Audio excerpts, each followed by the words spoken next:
guys, so we are going to take a look and see what you should know about this person, okay?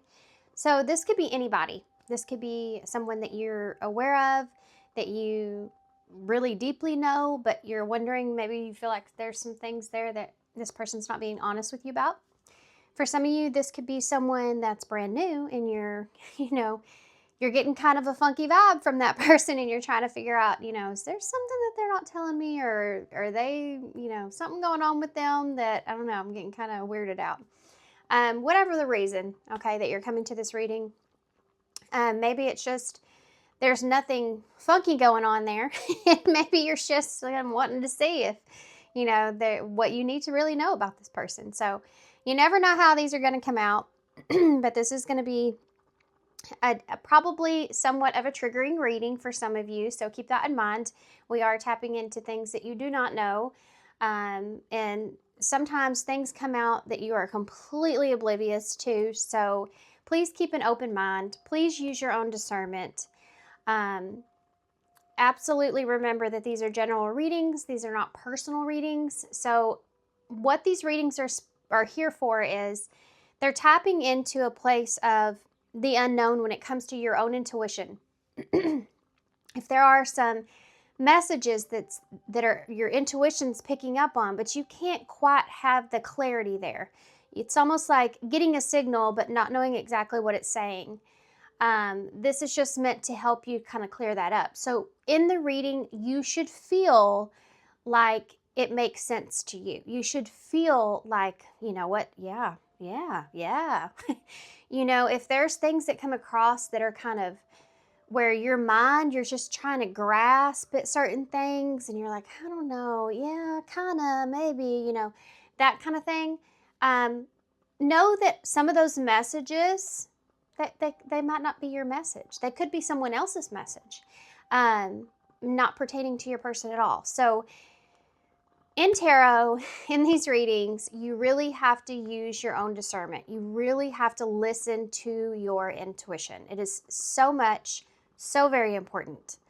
Okay, so with that being said, we are going to get into the Water Temple Oracles. This is what we're going to use to pick a pile, and we're going to do 4 piles. It's so funny because I feel like no matter how many times I kind of, put that out there and kind of get that message clear, I think most people just skip through the intro, and you can always tell whenever there's someone that says something that you've already said in a reading.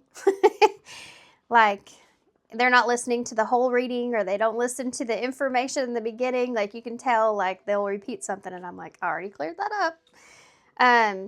So yeah, it's important. So thanks guys for staying around, sticking around and listening to me. Okay, so pile 1, what do you need to know about this person? Pile 2, what do you need to know?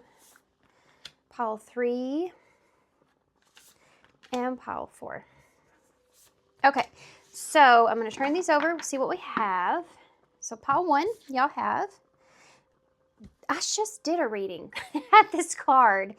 It's the Aphrodite and Aries, and it's the Lovers. It's number 4, and it says, I follow my heart.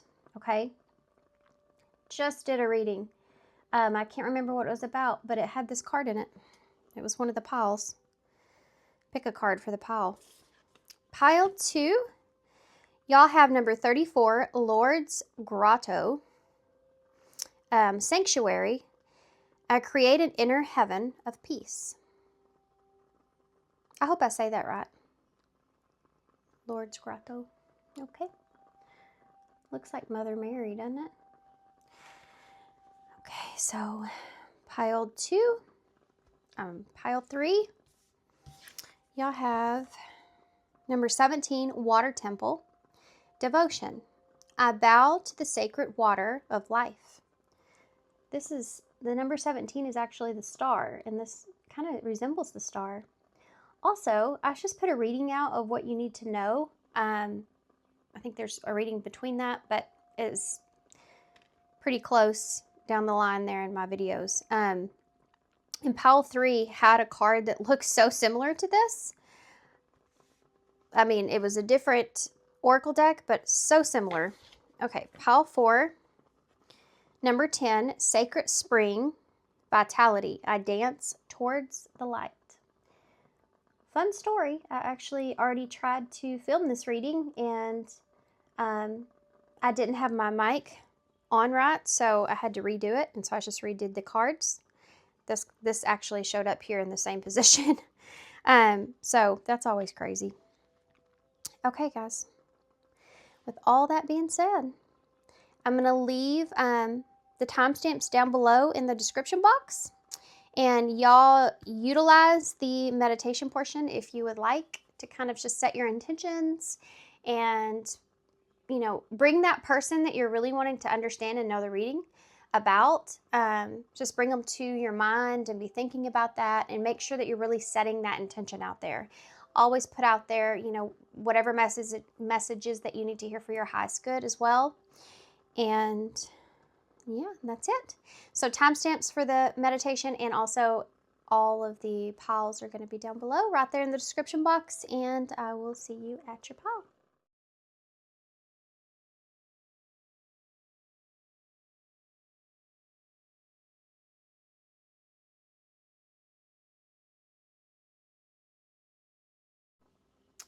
Okay, pile 1. So if you chose the Aphrodite and Aries card, this is the number 4. It's the Lovers, and I follow my heart. So their story is interesting. So I'm studying Greek mythology right now, which is also interesting. And their story, I mean, a lot of the stories pertaining to the gods and their lovers are just, there's a lot going on there. There's a lot of things that are happening in that world. So and theirs is one of them. Basically, their story is representing the two of them, despite all the odds against them.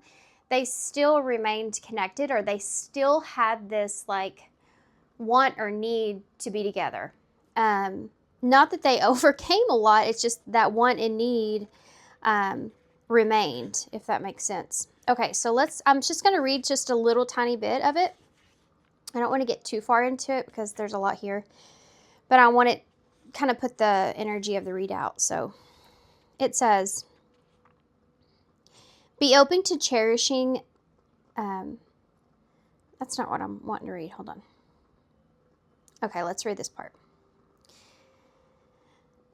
The lovers, Aries and Aphrodite, dance into your life to awaken your senses to wild ecstasy. I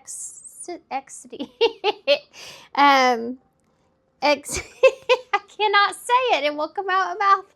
I know the word. I'm not gonna keep trying. That's just so sad. They unreservingly embrace each other to form a spiritual union. Be fully present and sensitive to your lover's aspirations. A conscious relationship ignites and supports transformation. Resolve your challenges together with open, honest, loving communication. Listen to each other and nurture a respectful give and take relationship.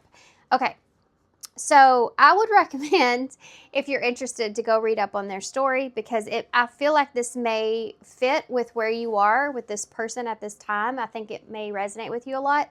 So maybe that's something you should look into. But that being said, the number 4 here talks about stability, security, safety. It's also, if you think about it, this union energy. So like the 4 of Wands and having peace and harmony within the dynamics of that relationship and that moment of, or that feeling of unity.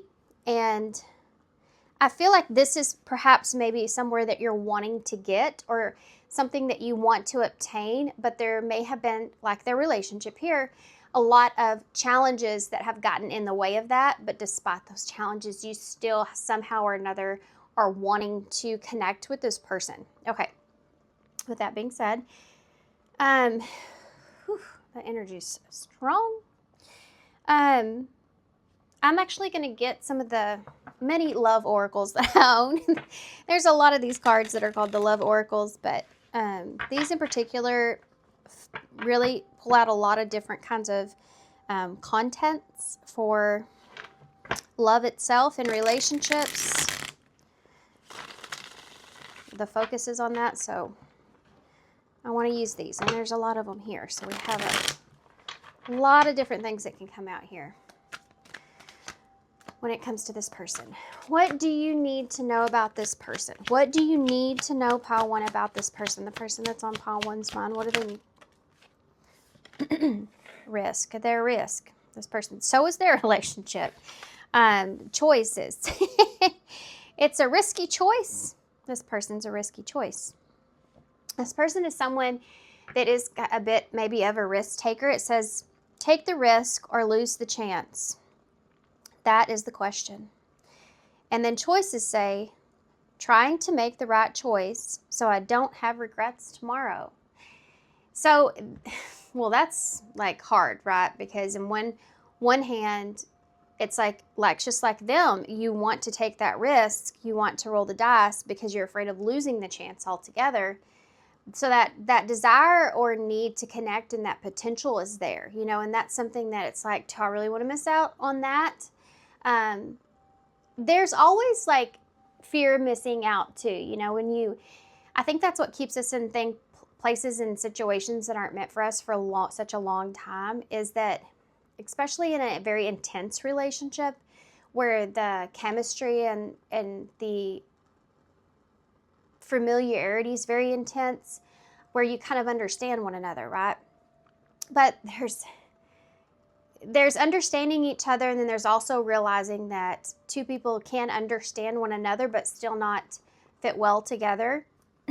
And I think when we find somebody that we connect with like that, and the potentials of what that could lead to for you in your life, and the potentials of having someone, you know, having that partner and that person throughout your life, that's really something hard to let go of. So when it comes to choices here, it's like trying to make the right choice so I don't have regrets. It's like you don't want to have regrets either way, but you don't know the future. So you can't really say, well, if I would make that choice, and then you could have regrets down the line no matter what you choose in this moment. So I also feel as if this person that you're dealing with is someone that is a risk taker. I feel like this is someone that kind of thinks about things more in a present moment than to think about anything in the future. And let me put that into perspective. My ex-mother-in-law told me one time when I was, me and my ex were dealing with a teenager, which I always feel like is great advice, and now I understand that. Now my kids are that age, my own children. She said,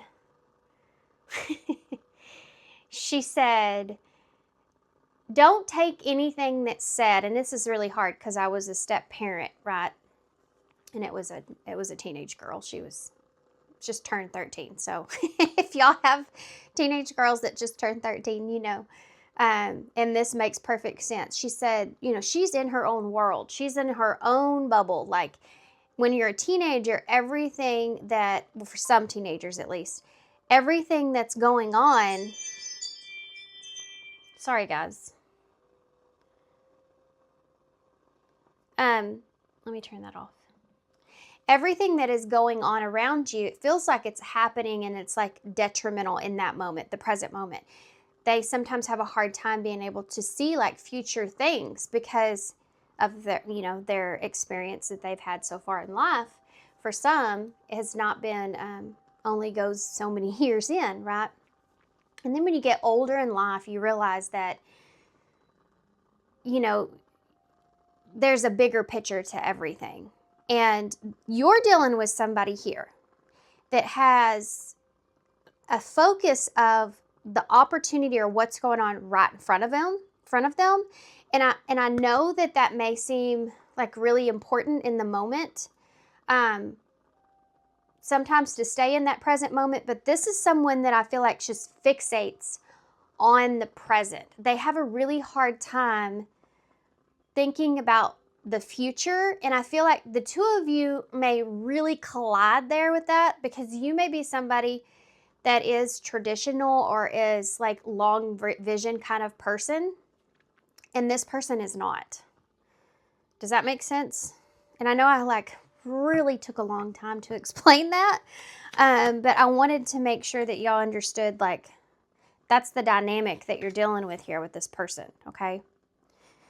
You have damage. So part of that is I feel like this person has a lot of unhealed areas in their life, a lot of unhealed wounds, or an extremely big wound that has a lot of like maybe lots of different types of drama or complex drama or drama. Maybe that's what they bring you, a lot of complex drama. That's their relationship. But anyways, they could complex trauma. So this person could have experienced a lot of different things, or whatever big wound they have, it just runs really deep. And it fades into a lot of different issues and areas in their life. But this is someone that is perhaps still dealing with these things. It says, before you date me, understand that I am damaged and I am a broken soul. But I think this is something that you already are aware of, obviously, with this person. I don't think I'm telling you anything about that you don't already know. So you have superficiality. And it says, it's easier to be superficial than be accepted by society. So this is someone that, with you, they may be a little bit different. But it seems like whenever they step outside their house or outside their home, they put on a different kind of persona. This could be somebody that may be somewhat materialistic.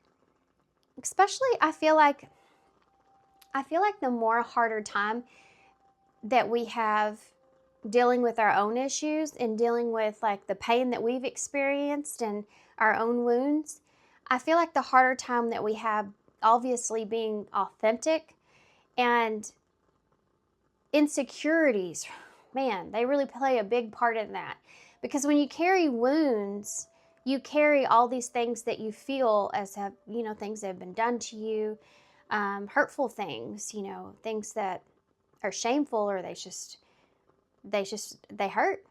And so when we're showing ourselves to someone else, these are our wounds that we have. And you tend to want to cover those. You don't want anyone to know that you're carrying a huge trust issue, or you don't want anyone to know, what happened to you and when you were little, and how now that's affected you in your life in whatever way. And now you're introverted because of that, whatever the circumstance. This is someone that steps outside their house, their home, outside of their comfort zone, into a world, and they're having a hard time being true and authentic to who they are. It's not because they may not want to. For some of you, it's because they don't know who that person is. They haven't healed themselves enough to understand who they really are and why they are certain ways. So that superficiality, you should know, this is someone that really puts on a front. And they may do that with you at times, especially when you are in disagreements, when you're in an argument with this person, when you're disconnected from this person. You can tell automatically this person is not being what they're feeling. You know what I mean? Not for you is here. Let's not continue this madness. It's best if we just move on. I feel like this person also does not feel like that you are right for them. Not because they don't want you, because they feel like that they can't live up to what you deserve or what you need. I think it's more so like what you're wanting. Like, even if they say they can and they will, or that's what they want, I feel like this person deep down feels like they're like, this is somebody that could be like, I'm never going to be stable, or I'm never going to be that committed person. And you may be somebody that really like loves tradition. You want to have that traditional environment and stability and security. And this is someone that's like, I know I won't ever be really happy there. So I know that's always going to be an issue. We're always going to have that problem, This is like dealing with somebody where they like to go out and have fun all the time. They want to go travel. They want to go do this. They want to go do that and this and that. And I can tell you for a fact that if someone's holding on to a lot of insecurities, they can do things like that to keep their mind on other things. So this could be like somebody that just wants to go on an adventure all the time so they don't have to think about things too much. Or if they want to go out and they don't like to sit with their selves for very long because they don't maybe like themselves as much, or they know they have these issues, and if they sit in their thoughts and that voice in their head goes to talking, it's something that this person feels very uncomfortable with. So they may even push you outside of your comfort zone, and that might be something good because that could be something that you may be needing someone like that. But when it comes to everyday life and the longevity of life, that could be something that eventually starts to really not be for you, right? At some point, you're going to be like, can we just stay home today? You think maybe we could just stay home tonight or home today and just chill? Can we just stay home and just not do anything? That'd be great. And, so that dynamic, I feel like, is going to be a big challenge between you and this person. And that's what this not for you is, okay? Secret admirer is at the bottom of the deck. Top secret. I'm not ready to reveal my true feelings for you. Hot and cold is at the bottom. Sometimes people keep things at a safe distance because they feel as if it kind of keeps you in a way. So this person could be somebody that kind of puts a little bit of a mystery into how they actually feel about you. They could even shake things up every now and then just to kind of rattle you enough to where it keeps you wanting them because you like the need to know. Heavy insecurity there. That's a heavy insecurity. That's someone that may have a very intense abandonment wound as well because they struggle with fear of you leaving. So it's almost like manipulation or mind games to kind of keep you involved or keep you interested. And I don't feel like that this is something this person's aware of that they do, because if they went down that road of healing, or they knew how, that's something that they would come into an awareness of eventually. But I don't feel like they're there yet. And I don't feel like this person's doing that intentionally to you to hurt you in any kind of way. It's kind of like it's a trick that their mind is playing on them, this person may leave. I think we're getting too close. Like, I need to shake things up a little bit. I need to wake up one day and say, you know what, I don't know if this is going to work. Just so I can kind of rattle them up a little bit to see how much they care about me, just so I have that reassurance that they're not going to go anywhere. Do you understand what I'm saying? So that could be something about this person that you're not seeing. Let's get some tarot. So we're going to use the Fantasy Colors Tarot to take a deeper look, and then we'll get some message cards from this person as well, and advice, okay? And I'll close with some charms and initials, of course. Okay. Boy, this wasn't what it's never what I expected in the readings. It never is. Never know where it's going to go. But I hope this is helping.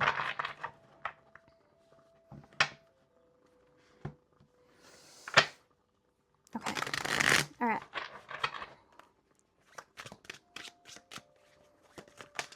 Okay, we'll take it. It's the 4 of Wands. No kidding. How fun. So I talked about this in if y'all listen to that part, if you didn't skip over it when I was talking about the card that y'all chose, the Aphrodite and Aries, you have the number 4 there, which is, and I talked about the 4 of Wands with taking a risk. Again, yeah, this is somebody this would be very risky, taking on this union with this person. For some of you, this could be marriage. You could be thinking about marrying this person. For some of you, this just has to do with union with this person. And for some of you, this may be a reunion, okay? Some of you, it may be all three. Some of you, it could be all three. Wise George, look at the way that flipped out. Choices, Page of Swords. So you're needing to communicate something to this person, or you know this person. I just saw tomorrow on that card. So for some of y'all, this may be tomorrow. You were thinking about sending a message to this person, or you know they're waiting for that. Tell me about damaged. Or this, I take that back. This could be this person. Well, I don't take it back. I don't know why I said that. I take that back. Maybe this person's trying to take something back or trying to get you back. Anyway, I feel like you're going to get a message from this person, or you're thinking about sending one. You have a King of Swords here in the reverse with damaged. Yeah, I'd say that that's pretty damaged. And you notice on this card, he's got roses all around him, which is Aquarius energy, by the way. Y'all see those?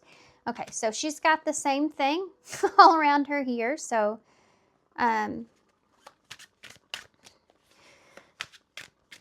the King of Swords in reverse is someone that is very damaged because, again, he lies and manipulates to get his way. He's someone that is, and it could be he or she. It doesn't matter. It's just the energy, right?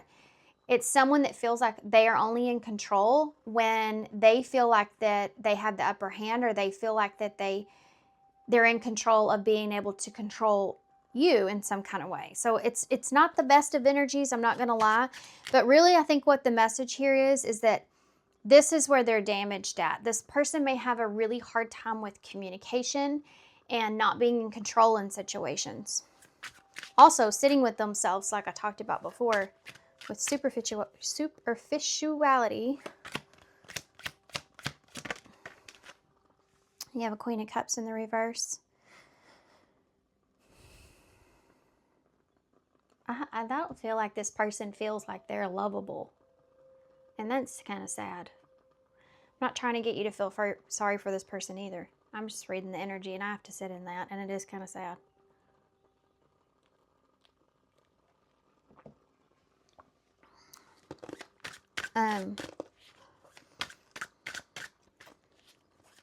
That's Cancer energy.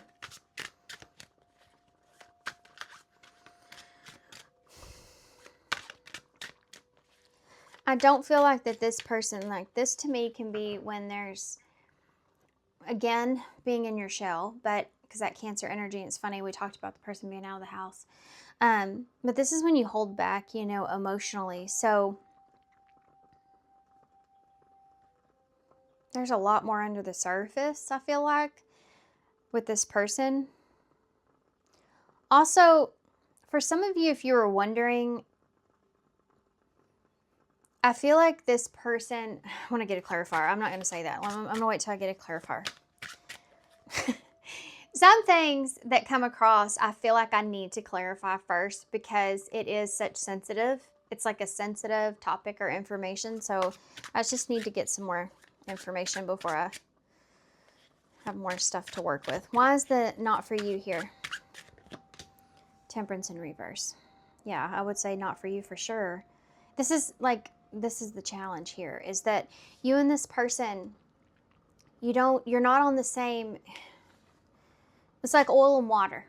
It's like oil and water with you and this person. There's an inability for compromise. You may feel like you compromise in I just heard increments. I don't know where that came from, but you may feel like you compromise in little ways, like, or maybe for a shorter period of time, but over time, you know, it's never going to mix. Well, it's oil and water. Why is the Four of Wands here? That's also Sagittarius energy. Yeah, you have the Hermit. Doing some deep introspection here about taking this risk. Virgo energy. Need to do some soul searching about this. Why is that Page of Swords here? You should know that this person is also doing a lot of thinking when it comes to taking a risk here at this union energy here with you. You have the Hierophant with choices. Yep. See, the thing is that, and I think this person here as well, they're trying to, what the hell? Sorry. I got distracted because I looked over and my dog's on the trampoline upright and he's just barking his head off, but it just looks so funny for him to be on that trampoline like that.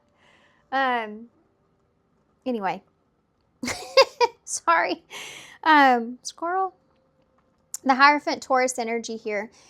I feel like that there's definitely like this information I feel that you want to express. This person wants to communicate certain things to you that pertain to commitment and loyalty and understanding and what's right and their morals and what's important to them and what they've experienced. Like, this could, for some of you, also be a choice in marriage or commitment. That this is something I feel like this person wants to discuss. And to be honest with you, I feel like this is something that you're trying to figure out yourself. Why is that King of Swords in the reverse? The Four of Pentacles. In reverse. This is letting go. This is freedom. This is what I was talking about before.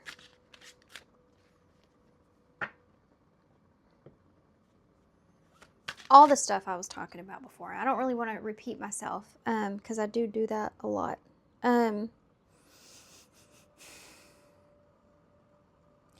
But basically, this is somebody that has to have this, like, their own sense of freedom in some kind of way.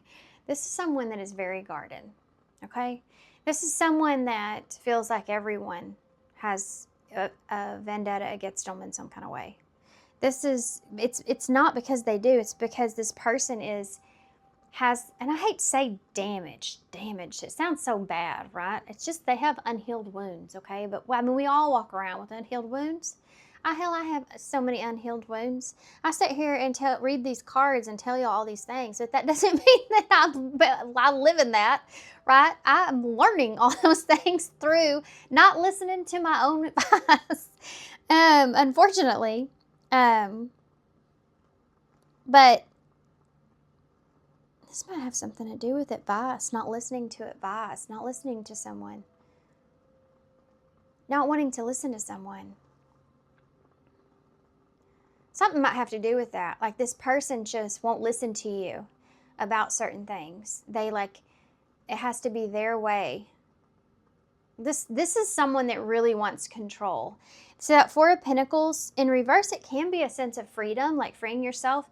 But I think the way this person mentally kind of frees themselves in any given situation is only when they feel like they're in control. That's when they feel safe. So in reverse, it can also show like holding on too tightly to something, you know? Why is the Queen of Cups here in the reverse? The Seven of Cups in the reverse.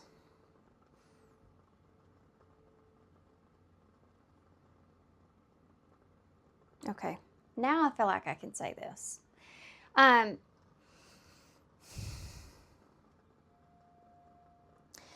First off, I feel like this person, like, there's nobody else around that they have connected with, like they have connected with you, or there's nobody else around that will consistently give to them despite everything that they're putting out here with you, with that superficiality. I mean, this is basically like saying nobody else will put up with them and they feel like that you will. And that's why I didn't want to say that before. I feel like that's a little bit harsh, but the Queen of Cups in reverse, when she's in reverse, she may be in a place to where she's overgiving of herself. You know, she's overgiving despite her own energy or the way that it's making her feel. And I feel like this is something that this person may recognize here about you, and they don't feel like anybody else is going to give to them in that way. And that's something that you really should know. Why is Temperance in reverse? Ace of Cups in reverse. That's very clear.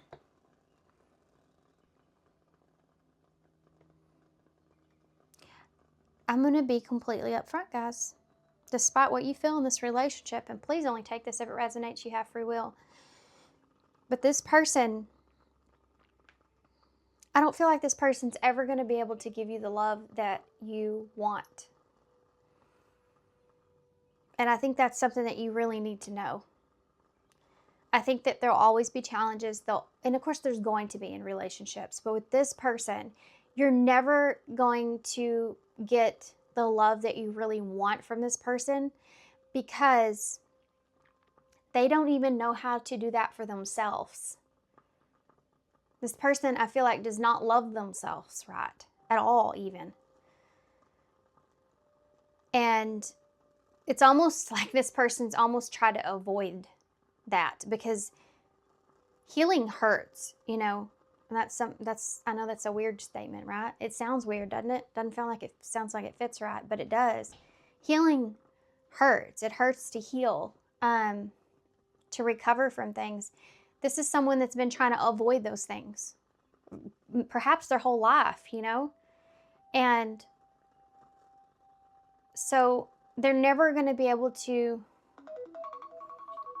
really love you in the way that you deserve to be loved because they can't give that to themselves. And I know, like, we see that, you know, we read it in quotes and stuff all the time, but this is the truth. That's the truth. Not for you, Temperance in reverse. It's an inability to compromise, communicate, have compassion for one another, understanding, all that stuff in reverse. With the Ace of Cups in reverse, you're always going to feel a little left out. You're always going to feel a little bit like, where's the love, you know? Or like they don't understand you. And it's because they don't understand. They don't understand what it is to love. They don't understand what it is to love someone right.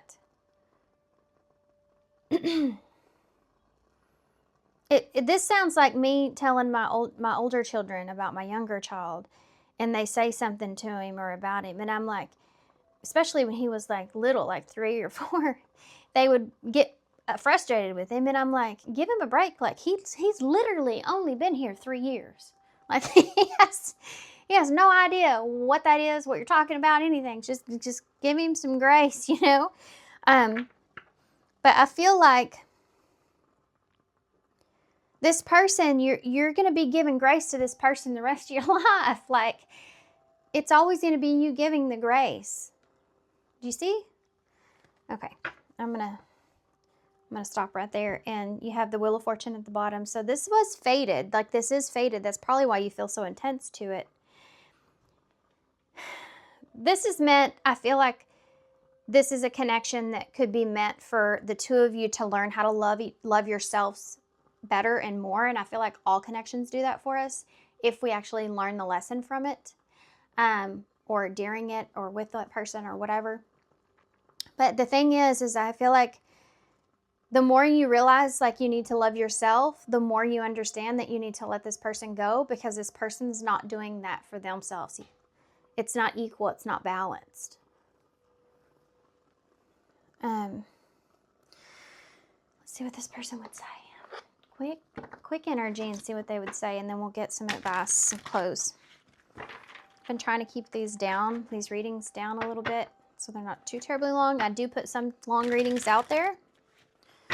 I'm waiting for an apology. She just flew out of the deck. Okay. So we'll just leave that there. That's this energy right here, perhaps. I don't know. That may be from you. It may be from you. It could be from this person, though. Tell me, what would this person say to Paul 1 if they could say anything? I'm going to get a few out, and then I'll flip them over. Okay. Bottom of the deck says, I'm grateful for the spiritual lesson. Yep, it's right there.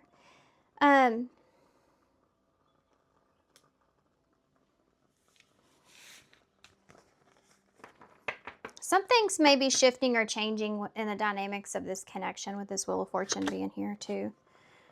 I left before you could leave me. That's that damage energy we were talking about. I admire you. Yep, that's that right there. Finding out the truth crushed me. Just being near you is intoxicating. I don't know how to let you go. I mean, even this person has had these thoughts, like of, we just need to let each other go. Like, we just need to let each other go. But so did they. Read the story. I wish I could share my good news with you. Vulnerability. This could be something that brings y'all back together sometimes. Like, you ever been like having a disconnect from somebody or no contact or something, and then something happens in your life and you're so pumped and excited about it, and you still have that person as your friend. Like, you still think about them as being your friend, or you were so connected to them, and they know all about whatever that is, and you want to call and tell them. Like, it's like, oh, I just want to tell them. And then you may do that. And by doing that, you reconnect, and then before you know it, y'all are like getting back together, and you never even, healed whatever happened in the first place. And then you find yourself back in stuck in a loop. Something like that could happen here, but you have vulnerability. You can be completely open with this person. That right there is an attraction to this person. The way that you're able to be so vulnerable with this person is attractive to them because they don't know how to do that within themselves. The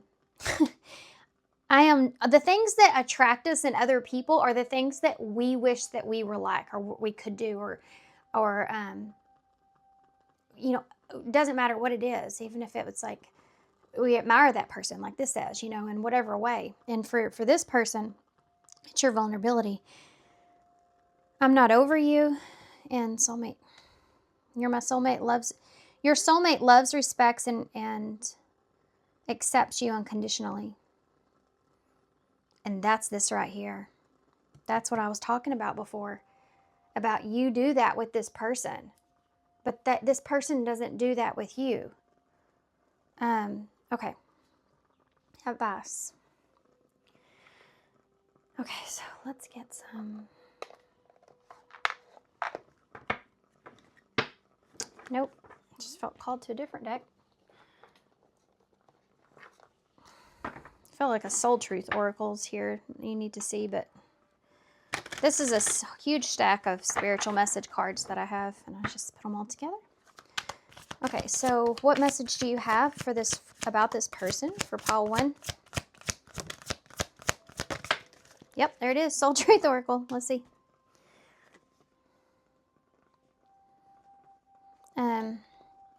Who am I ready to forgive? That's deep, because I feel like there's a part of you that feels like that you need to forgive yourself for allowing this person to affect you in the certain way that they have. To love someone unconditionally in a way where, you're never going to get that back in return. Maybe this person here has stepped over your boundaries more than a few times, and you've allowed it. There's this like feeling of forgiving yourself for loving someone in the way that you do, and allowing them to hurt you. Who am I ready to forgive? I am not what happened to me. I am who I choose to become. I think that says C.G. Jung, I think. It's kind of hard to read with that writing, but anyway. Is it time to let go, forgive, and move onward? Is your soul ready to forgive someone else or yourself?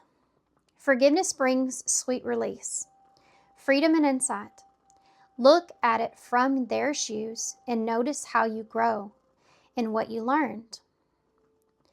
Who do you want to believe? And how is the resistance holding you from what your soul wants? Today's soul action is write a forgiveness letter. Then practice I hope I don't butcher this. It's the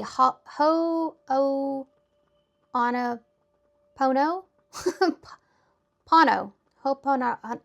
I mean, you know, it's just hard to pronounce, but it's a prayer, and this is actually something that you can look into. I'll hold this up so y'all can actually see it since I can't read it well.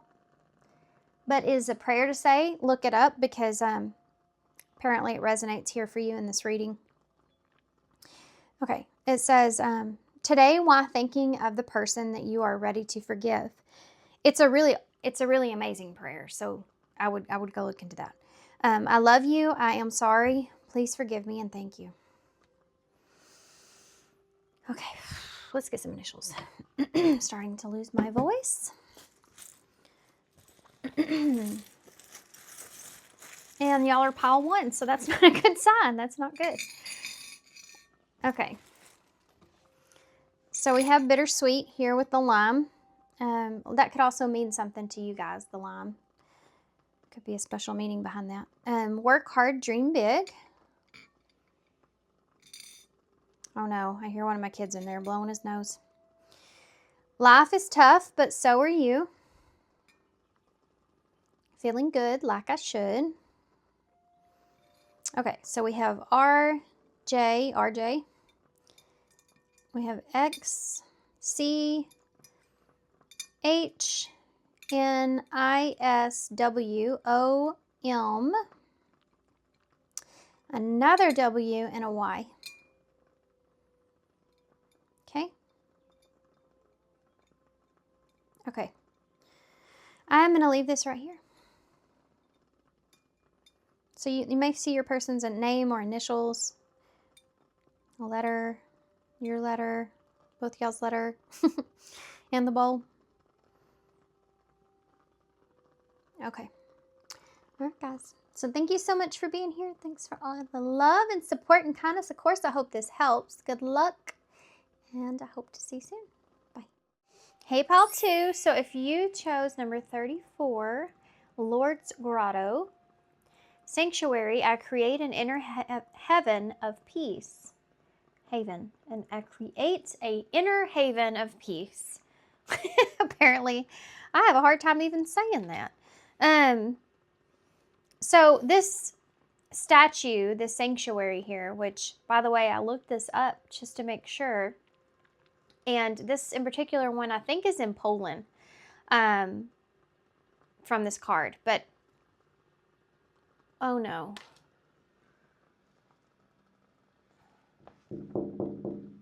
Yeah, you, don't do that. That's not okay. Yeah, I know, I see what you did. That's not okay. Why do cats bring you dead things? Does anybody know the answer to that? If you know the answer to that, can you leave it in the comments down below? I'm curious. I could probably look it up myself, but it may have something to do with this reading. Who knows? You never know. Things happen. That's my cat, Bobo, that's outside. And he's slowly tortured a beetle to death. So, that's that. Anyway, back to it. Sorry, guys. But that might actually mean something for somebody, so take it if you will. So, with the sanctuary, I'm going to read the part where I feel like is most interesting here for y'all, what I feel like connects with y'all the most, because there's a lot of messages in the book. But this is going to be kind of where we are focusing when it comes to this person. So this is perhaps how you may feel when it comes to this person, which is very interesting because it talks about finding a peaceful place, like the Blessed Mother here. So it says, declutter your home, your office, your garden to create a peaceful haven where you can rest from repetitive thought and over feeling. Kneel, bow your head in reflection, and allow a sense of hope to blossom. When your heart is tuned with love, prayer can take many forms. In the darkness and stillness of your inner cave, you will find the warm embrace of the Blessed Mother. Make your house a home full of love. This card suggests a new home, beautiful renovation, prayer corner, or peace garden will refresh your outlook and open you up to a new chapter full of grace. Okay, so some of y'all, you're starting over, you're starting something new. This could be like a new person that you're curious about.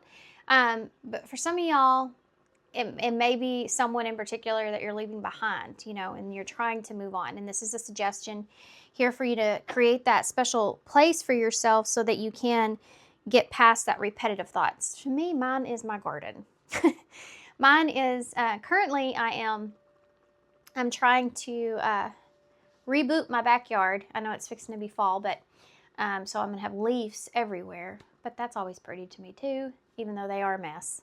Um, but that is where I spend my time to kind of get out of my head. I just plant flowers, listen to music if I need, and I don't listen to music with words. I like to listen to music that does not have any words, so it's just my thoughts that come through. And yeah, I just work there in my garden. Sometimes I don't listen to anything at all. I just like to put my hands in the dirt. To me, that is closest to Mother Earth that you can get, and yeah. So it's something like that. It doesn't always have to be that you have to make some kind of sanctuary. Some of you may, though. There may be a place in your home that you feel like is a place where you can go and kneel and pray, or you can meditate, or you can just sit in silence or read. Your little place of solitude and sanctuary. Okay. Especially if you're going through something like trying to, start over. Giving yourself that environment is always helpful. That poor beetle. Okay. What is that? Ooh, man. Okay.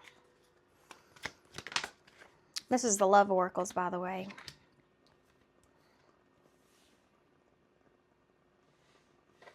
I'm already getting a message coming through, and this sucks. This is not a good message. So for those of you where this is a very happy, happy environment, something you're excited about, this is not for you. I feel like this is not for you, but I do, recommend that you stick around just to see. This is something I feel like for some of you that you're releasing or getting over. And maybe you're just curious to see if you missed anything when it comes to this person, or maybe you're just sort of hoping that maybe you're wrong. I don't feel like you are. Okay. We're starting with deception. I do feel like with deception and celebrate and wear and tear, though, that this person may be in a place to where they're actually seeming as though that they're happy about where they are, or there's like nothing going on with them. They're not worried about anything. That's not hurting them in any kind of way.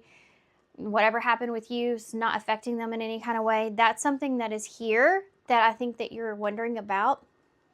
I do feel like this person's wearing a mask. I feel like it does affect them more than what you are seeing, at least. This says, I lie to you. Did y'all hear that? That was my sage that fell out of my container. Okay. I lie to you because I'm afraid of the choices that you'll make. So for some of you, this person may have, just like my sage here, maybe if you've asked questions with this person and you've tried to get certain answers out of them, they may like talk enough to where they lead you in a different direction or lead you stray from what you originally were concerned about.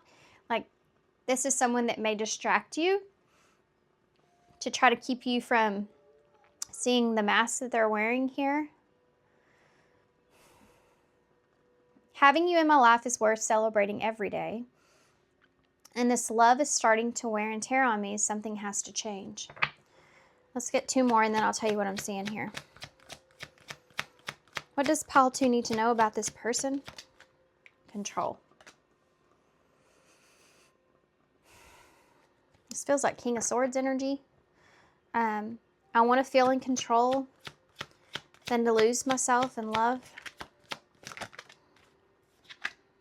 and holding on. It hurts to let go, but sometimes it hurts to hold on. And main woman. Nobody else has my attention. You're the one that I want. Okay. What do you need to know about this person? Well, there's a lot of things I feel like that you need to know, but I think most of the things I'm going to tell you, you already know. I think that maybe you're just coming to this reading to kind of clear things up or clarify what maybe you already know. I do feel like this person has a heavy sense of the need to control. And I also feel as if this person does feel as if you are someone that is their main person. They see you as their main person. That's it for them. This is someone, and I don't know why that is. We're going to get into it, okay? Maybe you're the relationship they've had in their life that hasn't been like any other relationship they've had hadn't been like that. They haven't been as close to somebody as you. They haven't been loved by somebody like you. This is someone that, for whatever reason, they feel like that you would be their person, like, or you are their person. But this person,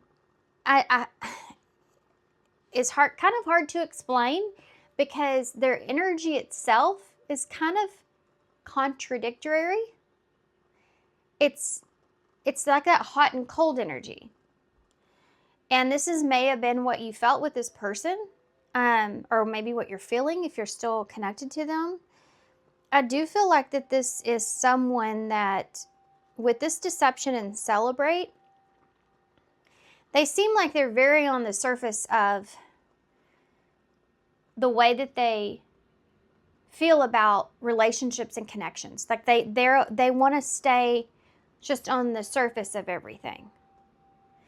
They don't feel like that they're wanting to dive deeper into things. Like, this is somebody that just wants to celebrate having a person, having a relationship, or having someone there that cares about them. They just want to like celebrate that and everything else. They don't want to get into all the nitty gritty of being in a relationship and the complexities behind that, or the challenges that come up, or, you know, dealing with someone else. This is someone that just kind of wants to live in their own fairy tale world of what a relationship looks like. And they're like, I'm just going to stay here. I'm just going to live right here in this world. This is what a relationship is supposed to be.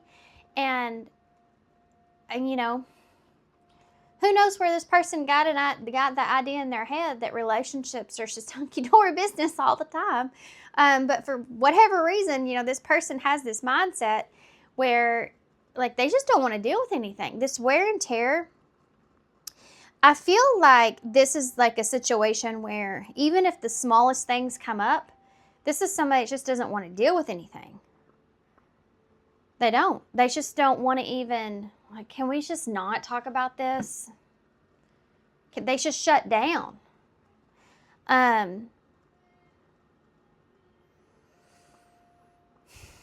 I do feel like this is someone that has a sense of wanting to control.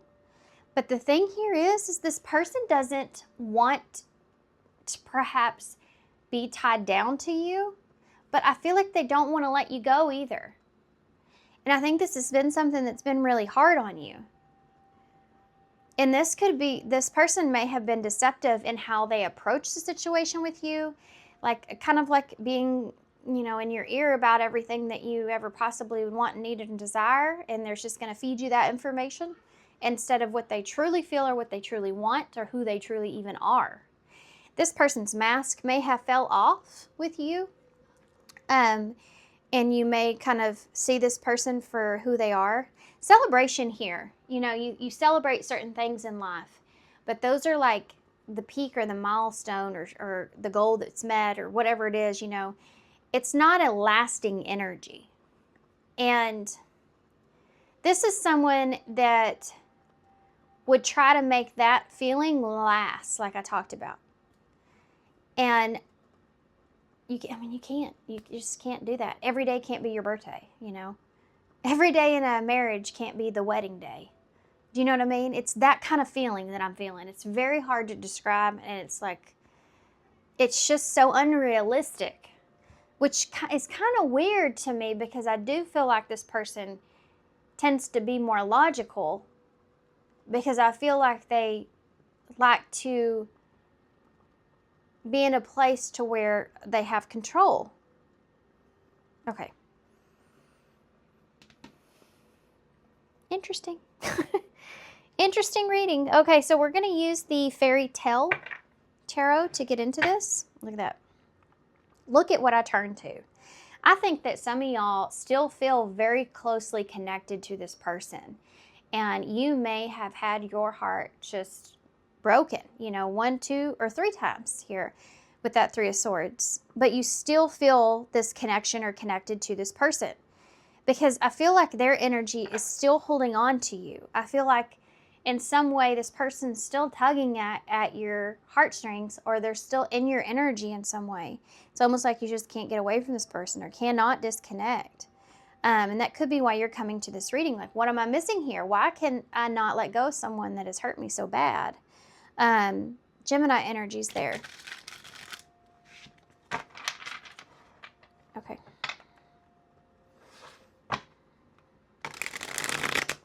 I just saw the Hermit, so Virgo's there. So I feel like you've been doing, yeah, and there's the Four of Pentacles in reverse. I think I hit the nail on the head with that for some of you. Like, this is something that you're like, why can't I let go of this person? This person I know is not honest. I know does this wear and tear here? Okay. What is deception here? Seven of Cups in the reverse. This is telling you what you want to hear, by the way. It's like looking at those cups. It's funny in this one, too, that this is the deck I'm using for that. Because in this deck, you have, normally you see the cups and you can kind of see what's in there. But in here, in this one, they're all like outside of the cup. So he can clearly see, you know, what's in each one of these, and they're floating above it. They're not even in it. So in reverse, with deception, I feel like this person's like trying to get you to believe like what the possibilities are, the emotions that they feel. Like, good gosh, guys, I feel like a really heavy sense of manipulation here. I think this person also is well aware that you are not someone that they're going to come across very often. That's why they kind of had their grips on you like they do. Look at that, Page of Cups. So that can look, to me, it's kind of like a love bomby energy, right? It reminds me of something. I want to tell you what it is. So the pages, sometimes I think about my kids, you know, in different stages of their childhood, since I've watched them grow. The Page of Cups reminds me of my little one when he was small. He still does now, and he's 12, but when he was really little, he used to just give me hugs. Like, he was the one that was always coming up to me and hugging me and everybody, you know, randomly, to the point where you've gotten like 50 hugs a day. You know, and he would tell me how much he loves me, He still to this day says, I love you more, infinity, which is awesome. And there's George. That's my cat waiting for me to open the door. And this Page of Cups reminds me of that. It's like an abundance of this feeling of making you feel very loved and cherished and everything else with that celebration. That's the same energy that I was talking about before, that peak, you know, like that wedding day or that graduation day or that birthday or anniversary. It's like that peak feeling of filling you up full of all that love, you know, but it's not a realistic energy. It's just like in that moment. This is like who this person is or how they love. Okay, guys, sorry about that.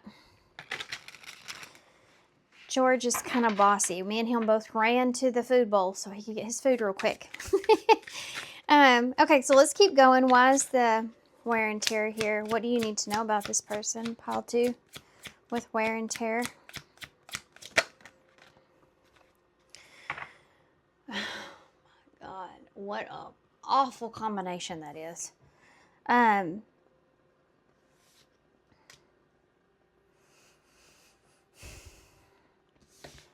Guys, this is somebody that is very reckless. Okay? Very reckless person. This could be somebody that's really reckless too when it comes to, okay, Y'all take this how it resonates, okay? This may be a bit triggering for some of you.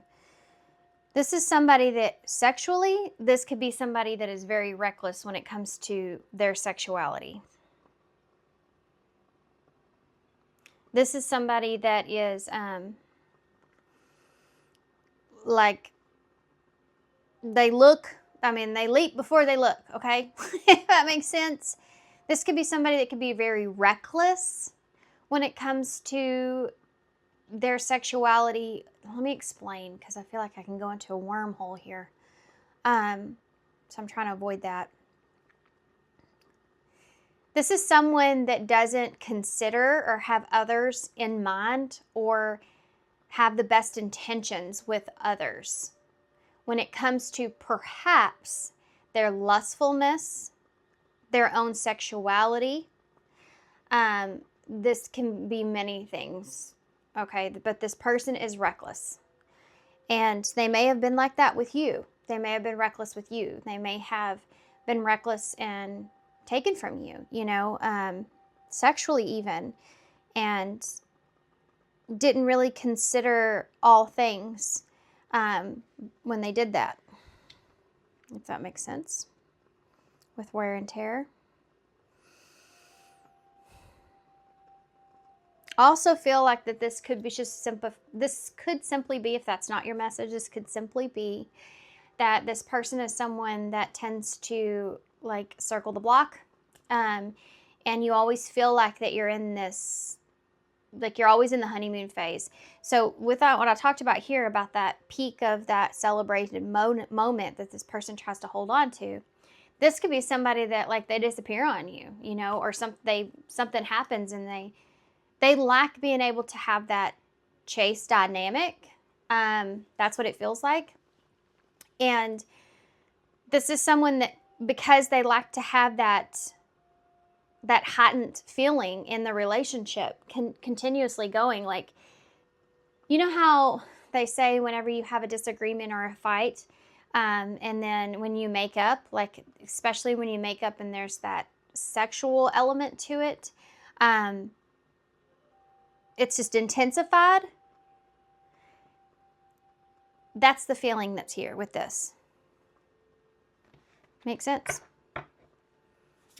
Okay, so let's see about control. Like, this is someone that just likes to do whatever to just like keep that feeling. They like that feeling. But it wears and tears on you. It would anyone in any relationship. Why is control here? That's the Four of Swords. This is someone that really likes to feel like that they're in a place to where they're not hurting. There's no conflict. Like, they like to stay in that place where it's, gosh, I don't even know how to explain this, because I don't even know what this is like or how you can do this, because I'm an overthinker. But this is someone that really has this mentality about themselves under control very well. This is someone that can control themselves very well. And what I mean by that is they know how to discipline themselves enough to stay in a place where there's just nothing, where they're not reacting in any kind of way at all. That's how they get like this sense of controlling feeling. Does that make sense? This person gets control by not doing anything. This could be why, like, things you don't understand, like what the significance of things are here. This person is someone that I feel like really likes that runner-chaser dynamic. And if you've been in a place where you've always chased after this person knows, like, if this is a repetitive pattern, that if they sit here long enough that you're going to come towards them, and that's how they're gaining control. And for some of you, I feel like you may not be in that same energy, because I think you're trying to protect your own sense of peace and environment here. What is holding on? This person's holding on to you because what you represent for them. You give this person a feeling, okay? You make this person feel a particular way about themselves. And there's George. And I knew that was coming. I knew he was going to eat fast, too. Watch. Let's see if he... Oh, nope. You ready for your nap? Did you enjoy your lunch? Breakfast and lunch? Okay. So this person, they lack that...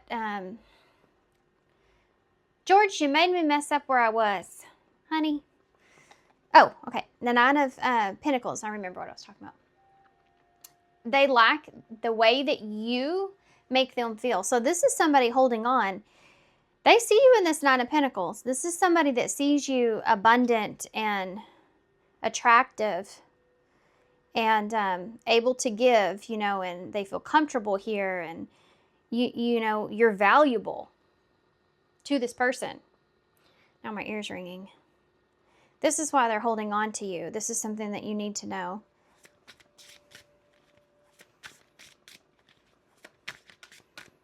Seven of Cups in the reverse. The Nine of Swords. I think this person is worried that you may be moving in a different direction, or you're looking at your other options here. If there has been some sort of deception here that you have figured out or found out about this person. And they also may be worried for some of you that their mask has fallen off. Like they can't deceive you any longer, which is just something horrible to say, but why is that Page of Cups here? Like now you're no longer emotionally confused. You see them for who they are. This person's worried about that. You have a Nine of Swords in the reverse. Yeah.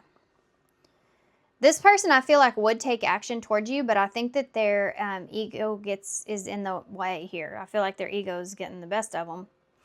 I feel like they feel as if they came towards you that it's just not going to work.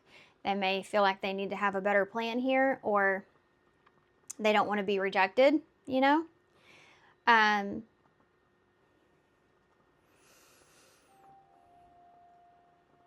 But I also feel like this is something that may wear and tear on this person long enough that they actually will perhaps make some kind of move towards you just to see if they can still have you or if they can still get you. This is someone that sees control as a challenge, and they lack that challenge. And you may be really challenging this person at this time. Why is that Four of Swords here for control? Yeah, the King of Cups, Scorpio energy. Aries and Aquarius is there as well. So this is, the King of Cups is someone that's in control. They're in control of their emotions.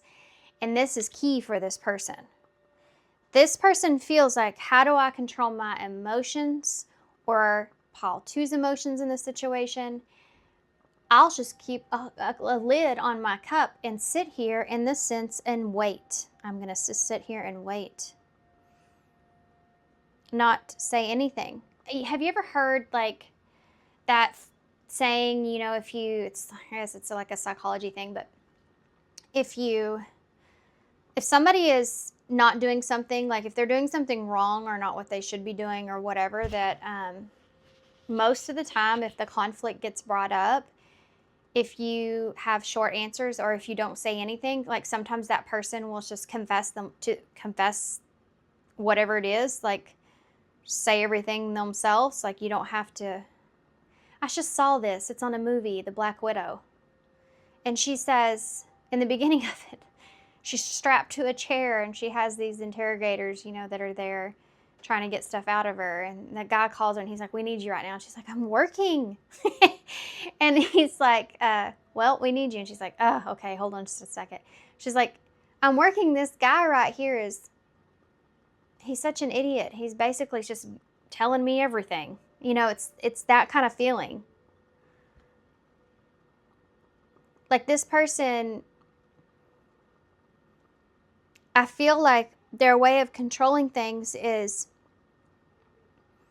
being quiet and still, and they feel like that you'll just come to them. What does that do for this person? It gives them a huge ego boost. That's really what they're holding on to. So if you've been someone that has been in that chaser energy, I don't feel like your energy's there anymore, but I feel like this is what this person's expecting. Tell me about your energy real quick. You have the Star. You're healing. There's that motherly type of feeling there again. That's Aquarius. You're in an energy of, yeah, you're healing. Look, they're both in this white dress, so you could be like purifying yourself from this, like it talked about. Tell me about that Nine of Pentacles. What is that Nine of Pentacles when it comes to what you need to know about this person with holding on? Yeah, the Four of Wands in the reverse.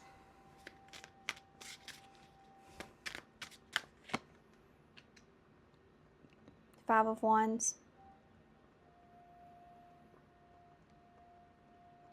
This is someone that doesn't want to bring you peace or resolution.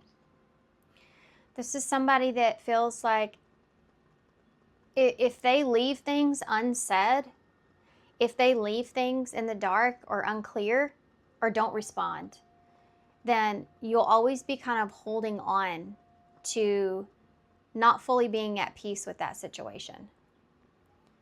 And that's, again, another way this person kind of controls this dynamic.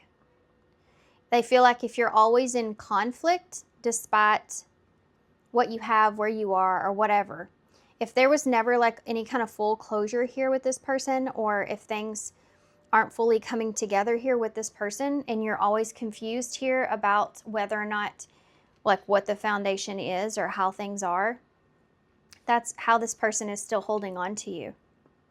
And they know it. That's, again, that's just how they're controlling the situation.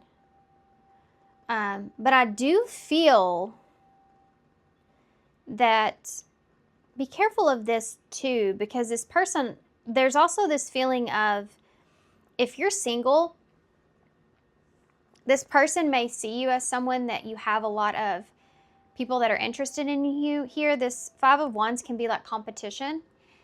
See how they're all competing with each other, and you have that Nine of Pentacles. So that's something that's there. This person is well aware of that and knows that. But they could be someone that feels like if they keep you in a place of not feeling at peace with them, or like feeling like, you know, they're hurting you by, you know, maybe not saying anything here with that Four of Swords, or they're in a place to where they just feel as if this is all about control for this person, all about control. But if they feel like they're in a place to where they've really deceived you in some way, and they've kind of like tarnished the way that you see relationships. This could be somebody that is like, well, Paul too's never going to want to give love another chance because I hurt them so badly. And I know that's really harsh, but this is like a desperate energy for this person to be in, because by feeling that, what do they have? They feel like mentally they have a sense of control when it comes to what? Their emotions. This is someone that feels like as long as they can control you, and even if that has to do in a hurtful way, they still feel like that they have a sense of being able to keep the lid on their emotions. This would be like somebody saying, as long as they know that you always want them, then they're able to just stabilize their emotions and not feel any kind of certain way. And that's weird, right? Is there anything I'm missing here that you need to know about this person at this time for pile 2? Is there anything I'm missing here that they need? We have strength. That's Leo energy. This person may be in a place where they're trying to, oh my God. I just heard teach you a lesson, because in my head I kept hearing patience, having patience, you having patience, you learning patience. And then I heard teaching you a lesson. That reminds me, that goes back to that Four of Swords. with that King of Cups with control. This person may feel like they're kind of teaching you a lesson by making you be patient with them. I don't like that at all, but what...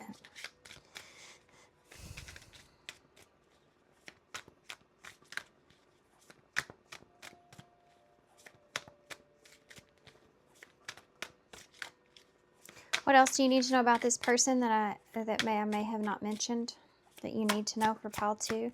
What do they need to know that I've not said about this person? They need to know anything that they need to know that I haven't mentioned? Queen of Cups in reverse. Be careful, this person will take all the love that you give no matter what. Cancer energy. You have an 8 of Swords in the reverse. Something here I feel like you need to know about yourself is that you're getting out of your head here. Slowly but surely. If you haven't yet, you will.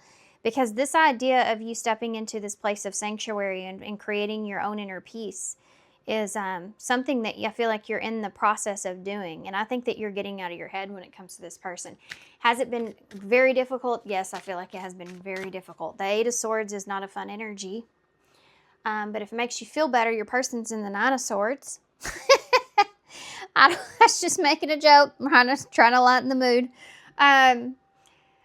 I'm not saying that you wish anything bad on this person or anything. I just think that the 8 of Swords is here on your side, and then you have this 9 of Swords here with your person. So, and no, I don't really appreciate your person's energy.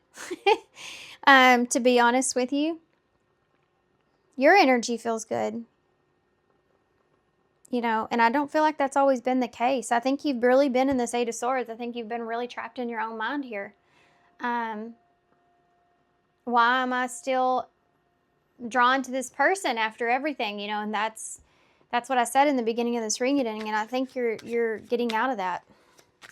Anything else here? Anything else that I'm missing at all? Anything else I'm missing about pile 2's person that they should know? Anything else? The Knight of Pentacles. It's going to take you some time. Now it's just talking about you, so we may just go into advice or messages from this person. It's going to take you some time to build up your strength again. I feel like it's going to take some time to get out of that 8 of Swords. Some of y'all may have been there for a very long time. When someone's mask comes off, it is so difficult, especially when you're someone that, this is something that I have learned, and this really sucks, to be honest with you, because although, you know, it's good to have emotional intelligence, it also kind of sucks in a way because you're always trying to figure out why somebody did something that they did. You're always like, you know, like there's a deeper meaning, deeper purpose, deeper understanding of why someone is the way that they are. And there's a sense of like always forgiving someone because of that, because you can just understand maybe perhaps why they're doing certain things, even if they don't see it themselves. Or you just like have this sense of empathy for that person because you can understand everything, you know, and it's just, sometimes if that's the case, you fall into like forgiving others for unspeakable things, you know, or forgiving others for being so deceptive or treating you in a certain way because you understand, like you have empathy. But you have to also understand that if you don't, just sometimes you may see everything about this person and why they do what they do, why they're deceptive, why they're, you know, not a great person, why they hurt people like they do, why they have to have a sense of, you may completely understand that. But you also have to understand that this person doesn't. They may not understand that at all. And the other downside is, even if they do understand it, they don't want to change it.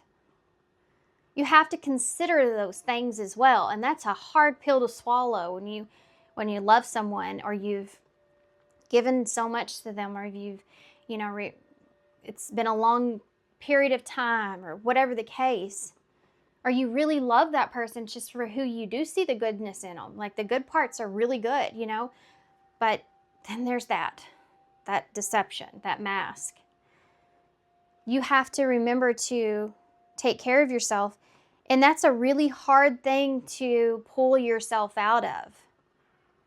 You know, seeing someone loving someone so deeply for so long for what you see in them, but not who they really are, not who they are in the moment, or not who they're being with you. You know, it's really hard. It's really hard. Having boundaries is not easy when it comes to people that we do love and care about, or we understand. You know, I understand why you are oh my gosh, guys. It's just hurt in my head. Something bad. I'm not going to repeat it, actually. But it was some name calling, so I'm not going to say it. But it's just, I heard it in my head. I understand why you're this way, you know, why you're X, Y, and Z. But, and I can't allow for you to be that way with me, you know, period. Takes some time, but you have to. The Knight of Pentacles is a card of determination. He really sticks to what he says he's going to do. But he gives himself grace. He gives himself the time and the patience to do it. So don't rush your healing here, okay? Let yourself understand or connect with the fact that this is who this person is. Like, just give yourself some grace for loving someone for who you wanted them to be or who you saw in them. Just give yourself some grace here. You're healing. Yeah, 5 of Cups. This is disappointment and sadness. I mean, this is regrets. All kinds of stuff going on here with this 5 of Cups. And it's a process. This is a process of grief. Like, this is a process of, and you're grieving this loss of this person, of you're grieving what you thought they were or who they were. That's what's going on here. You are in the process of basically losing someone. It was an idea or what you thought you saw or what you did see in someone, but it's something that they're never going to live up to, or something that there was a lot going on behind the curtain. Yeah. Okay. Let's see what this person would say. Should we? I mean, I don't know. Be honest with you, I don't feel these though. Let's get these.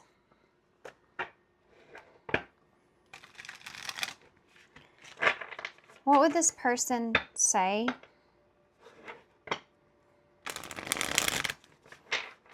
I feel like I don't need to give this person a platform, but we'll see. What would this person say to, I'm just going to pull some out and then we'll lay them all out.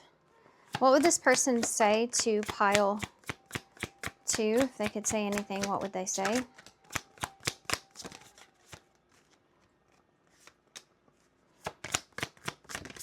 What would they say to pile 2? Okay. First off, I'm going to put these in order from how they came out. The first one was attention of others. Yeah. I'm addicted to the attention of others. I love feeling wanted and needed.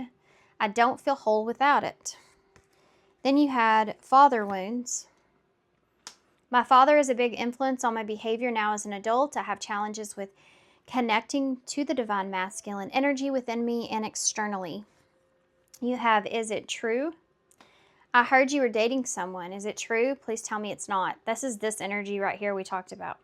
This person knows that you have other people that are interested in you, or you have other interests.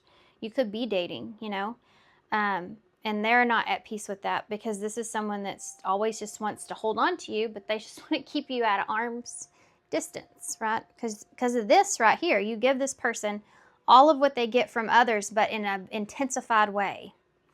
That attention and that feeling.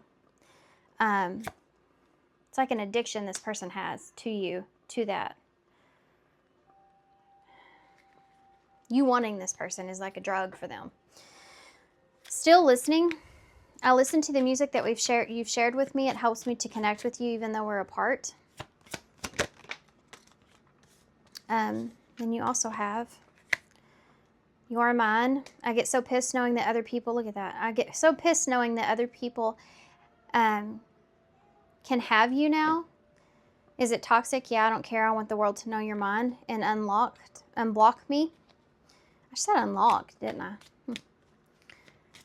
I miss you. I want to connect. Please unblock me, literally or energetically, so that I can speak. I have a lot to say. I think this person may know that if they were to try to come around and express themselves, that you wouldn't be even open to that. Like, and this is somebody they will not handle rejection well. Okay.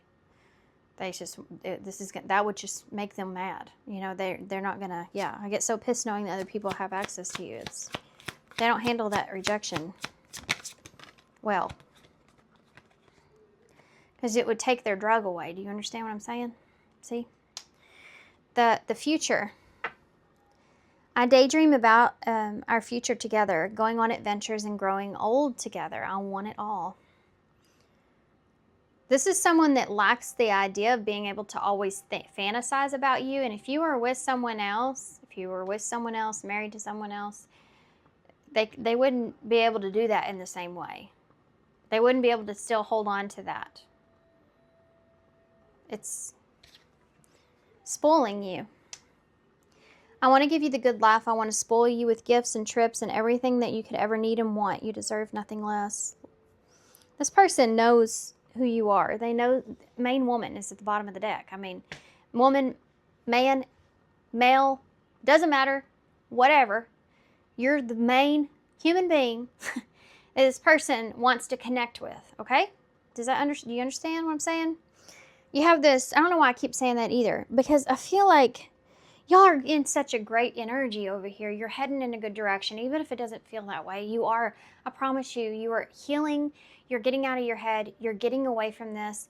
You are moving, even if it's slowly, but you are moving. And I don't want this reading to steer you in any other direction than the energy you're in. You're in the star. Stay in the star. Stay right there.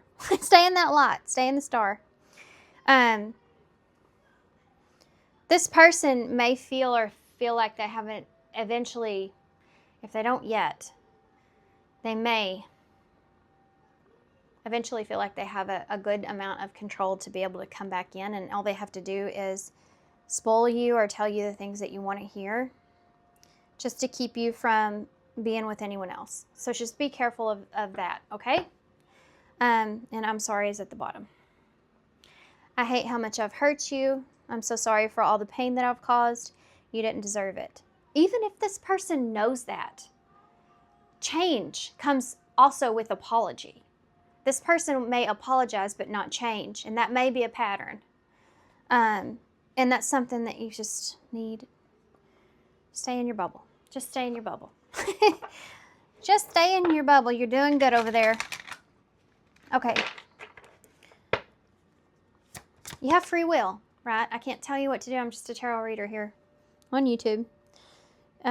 This is y'all's experience. I'm just reading the energy, but you're in such a good energy. Please know that. What advice do you have for Paul to be the light to others? I told you were in. Stay in the light. Stay in the light. There's that star. Number 4. Number 4 is peace. Number 4 is stability, security, peace.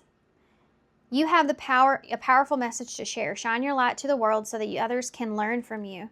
This could be something that you go through, that you experience, and that you learn from to the extent to where it can affect others. That light shines on a lot of things. The sun shines down on a lot of things, and what does it do? It helps things to grow. So you could be someone here that heals through this and has this certain understanding where it could, even if you don't have a platform of any kind, it could be like family and friends around you that could, the whole point in us learning and growing is that we also connect with people around us and help them to learn and grow and see things and point things out and plant seeds that maybe they haven't seen or they're not recognizing or seeing, so that they can have a better life in general. And then they themselves learn in their own particular way, and they have their own people that they resonate with, that they can do that for, and it just goes beyond and beyond and beyond. And it's like roots being planted in the ground. It can go so far, you know, in so many different ways. You're a part of that. Stay in this energy. Please, please stay in this energy. Change is coming. This is something that you need to be aware of. You are starting to align with a new vibration. You're starting to align with a new path. And with that, change comes, okay? It may come when it's cold. I don't know. She has a little hat on like it's cold. So the winter, there's something to do with that for some of you. Of course, that's not everybody, but I'm here to guide you through this exciting transformation. This is a time of joyous opportunities. So you do have new opportunities coming your way. Stay in there. Stay there. Stay there. Build your little fortress. Like the Blessed Mother there. And stay in that energy. Okay, guys. I'm actually just going to get some charms. I feel like that's where we need to head here. And this is a long reading, so let's see what we got. Okay, so the Peaches here, and that song Peaches just started playing in my head like crazy. But for some reason, this is reminding me of opportunities, and I don't know why exactly, but it is kind of reminding me of opportunities. So staying in this happy place, knowing that you have some new opportunities that are coming your way. And this doesn't mean that it has to do with love or relationships. It depends on what you want, you know, and that's different for everybody. This could have to do with, you know, whatever it is that you've been trying to manifest for yourself. I feel like it can be a multitude of things, but they're coming, okay? Smile to the world. The lollipop also represents an opportunity, an Ace of Pentacles. So whatever this is, change is coming. It's something that you can rely on. It's something that's grounded. It's like a new root being planted, that seed, you know, being planted into the ground. So it's going to lead to a lot of good things. And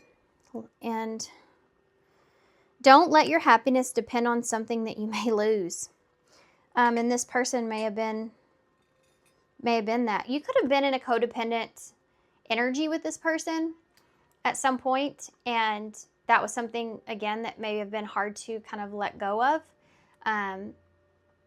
You may still be kind of letting go of that. Like you feel like this person's not doing good, or they're not happy, or the situation's not at peace. Then it puts you in a place where it disrupts your peace, you know, and that's just a little reminder. Don't let your happiness depend on something that you may lose. And I think when it comes to this person, you know that this is something that's doesn't have that stability there, you know. We have J, another J, an X, an H, an R, an E, a Z, a D, and an A. Days. Okay. All right, guys. Read is right there. I am going to leave you here. So thanks so much for being here. Thanks for all your love and support and kindness. Of course, I hope this helps. Good luck to you guys, and I hope to see you soon. Bye. Hey, pile 3. So if you chose number 17, Water Temple, this says devotion. I bow to the sacred water of life. So this card, if you missed the intro, I talked about this being the number 17 and being the star, and it kind of looks like the star to me. But also the other thing is I did a reading the other day about what you need to know, and I think pile 3's card was just a different oracle deck. Looked so similar to this one. And fair warning, my son's in the background. He is playing a game. He is very much so loving the game that he's playing. And he's making some loud dinosaur noises. So if you're wondering, no, there's not a dinosaur in my house. It's just my child. And then the other thing is, as I'm kind of losing my voice a little bit, I went to watch some comedy last night and laughed a lot. And I'm assuming that that's what it is. So yeah, so bear with me here. Okay, so I'm going to just read the small little portion out of the book because I feel like it's important for you guys. And we're talking about what you need to know about this person. So this is going to be your energy towards the situation with this person, how you feel, where you're at. And this says, the element of water represents unity. We are all one, flowing to and from the same source. On festival days in Bali, the community comes together as one. It is a colorful sight to behold. Baskets of vibrant fruit, flowers, and intoxicating incense adorn the temples and line the streets. Sorry, I got distracted from seeing what my dogs were doing in the backyard, barking at something. The ceremony can bring us home to the heart of connection and meaning. So for some of you, this may be someone here that you feel like brings you a sense of like peace when it comes to who you are, like understanding, peace, this feeling of unity. Okay, so this could be someone that you feel like is making you feel safe, perhaps for some of you, is making you feel like you belong, like you feel like you belong with this person. The 17 is also, with that star, can be like a wish that you have. This could be a wish that you have, is that you're hoping that's how this person feels, because you feel this way. So that being said, let's get the tarot. We're going to start with the oracles, actually. We're going to start with the love oracles, which have many decks named the love oracles. And there's a whole lot here. But I want to see just a little bit background of this person and what you need to really know about them. And then we'll get the tarot to get more in detail of that. Okay, one more shuffle, and then we'll start pulling cards. Okay.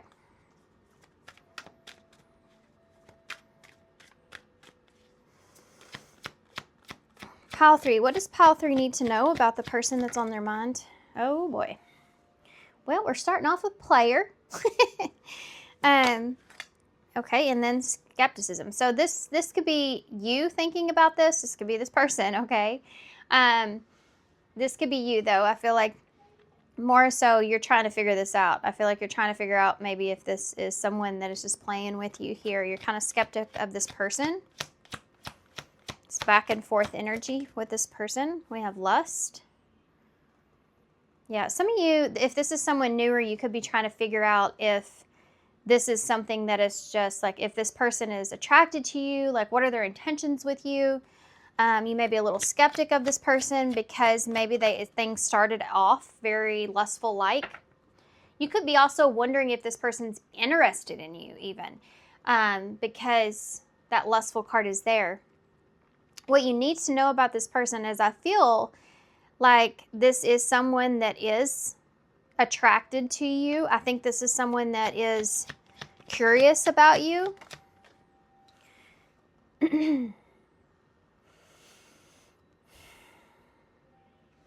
You have contemplation here. Let me get one more. This is celebration is here. Okay, guys, I feel like a newer energy, but this could be somebody that's returning as well. So kind of take it how it resonates. Whoever you're here for. We have compromise here. Can't figure this person out, huh? I feel like this is someone you can't really figure out. And I think that this person may be wondering if they may be trying to contemplate here and figuring out if you are interested in them. This is somebody that kind of wants to play the field here with you, if you know what I mean. So keep that in mind. You have a player here. I've been playing the field, not ready to settle down. So this is someone that has been a player or has been in a position to where they're kind of getting over that or getting tired of that. So this is something that you need to know about this person. They may have a bit of a past, if you know what I mean. You have skepticism here. Give me time to trust this connection. We have lust. If only you knew how much I crave you. We have contemplation. I've been thinking a lot about us. Tell me, do you think about me too? Celebration. Having you in my life is worth celebrating every day, and compromise. Let's find a way to compromise instead of giving up on us. So again, for some of you, this is someone that you've already had some sort of connection with. This person is thinking about you. They're wondering about you. Yes, they are thinking about,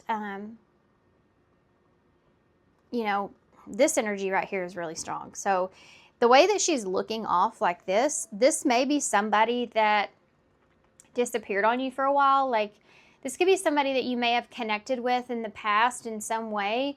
They may have been in a lot of, maybe not a lot, but they may have kind of played the field, and they may have been in a lot of not so great relationships since that connection with you. But for some of you, you haven't been in a connection with this person, and this is somebody that's just contemplating, thinking about what they have experienced and not wanting to experience that anymore.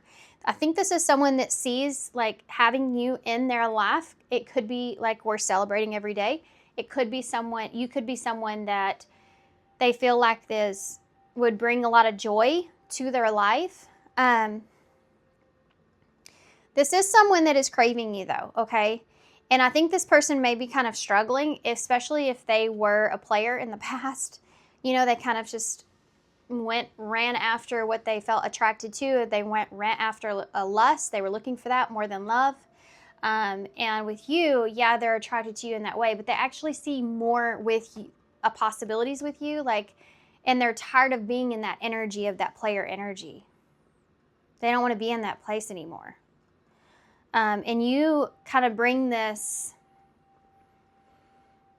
I feel like for a lot of you, this feels very physical, or like a physical attraction that's here, because that makes me feel as if maybe you don't know this person very well, or this is someone newer. But despite that, to only take that if it resonates, of course, I do feel like that this is someone that does see you as someone that could be the whole package, that could bring a lot more to their life than maybe what they've experienced. Like, this is an energy of you could be the person that makes this person change their ways, that kind of feeling. For some of you, that might be the case too. If this is someone that's returning and you do know this person well, this could be somebody that's returning trying to be something different. But it could be because they are so addicted to your energy or attracted to you, that they don't feel like that, like they don't want to go anywhere else. For some of you, though, it could be because this person is tired of playing the field, and they know that if they just go back to you, they could be, they could have everything that they want, or at least find a sense of home with you, and this person still may be attracted to you. And so that's going down easy street. You know what I mean? I don't know how else to say that. I'm not calling you easy. I'm saying, like, you already are familiar with this person. You already know who they are. You already know their ways. You already know this person. So that is easier than going out and trying to find someone new. Okay, so there's different storylines that I'm feeling in y'all's reading, which is different from the other readings I've done. For some of y'all, so a lot of y'all may have chose this pile, but it is a pretty card. But for some of y'all, this is someone brand new. For some of y'all, this is, or newer. And for some of y'all, this is someone that's returning. Okay? Okay. So we're going to use the Good Karma Tarot here to pull out some more information about this person and what you need to know. I think they are hoping that you'll compromise with them. So with this being the bottom of the deck energy, you have new beginning there. So this is someone, let's forget about the past, take a chance and start again. So this is someone that's wanting to compromise here with you, and they're hoping you'll compromise with them. They may have been in their head a lot about this. Could be whether or not they just want to stay single,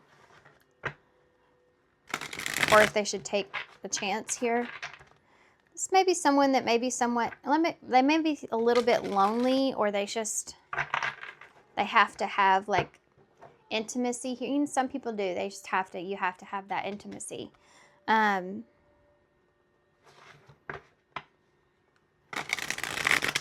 Okay. Some people are a lot more physical than others. There's nothing wrong with that, you know.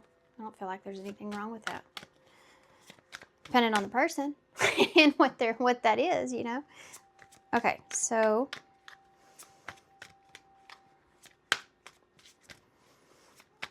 the Good Karma Tarot. That does not mean this is going to be a good reading, okay? That does not mean this is going to lead towards happiness and joy and rainbows and sunshine. I actually got a comment about this deck one time. It's literally called the Good Karma Tarot, and someone said, you called that the Good Karma Tarot so you would lead us into that pile, and it was not even a good reading. It was like about someone that was negative. And I'm like, what the hell? It's literally called the Good Karma Tarot. Like, what is wrong with some people? I don't understand it. You know, look, Queen of Swords. Okay, that was for me. Let's give it, I'm sorry, I had to tell it. Look at that, King of Swords in reverse, in Judgment. Had to tell y'all that story, I guess. There we go. So why is player here? Okay. Yeah, the Knight of Cups in reverse. That's the player. That's the player. Everybody thinks that the Knight of Wands is like the player. And it is, because he says that about himself. The Knight of Wands does. You know that he's the player. You can tell. You can meet him, and in 5 minutes you can tell what kind of person he is. The Knight of Cups in reverse? No. No, no, no, no, no. The Knight of Cups in reverse is someone that likes to emotionally attach themselves to others. That's where they get their that's where they get all their energy from, is emotionally getting other people to emotionally feel good. Like, you know, this could be somebody that you may have heard or has in their past said something like, I don't know why every time I just want to get into a relationship and have fun, everybody always falls in love with me. Well, that's because you make them feel like that's what it is. You know, doesn't matter what I do. If you act that way, people feel that way. And I think this is something that this person has actually enjoyed, despite what they say. This is how you'll know who this is for sure. But,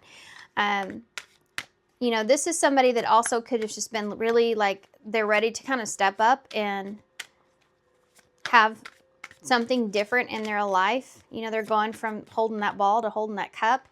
But they just haven't quite found it yet. And they're getting they're getting burned out on it. Tell me about skepticism.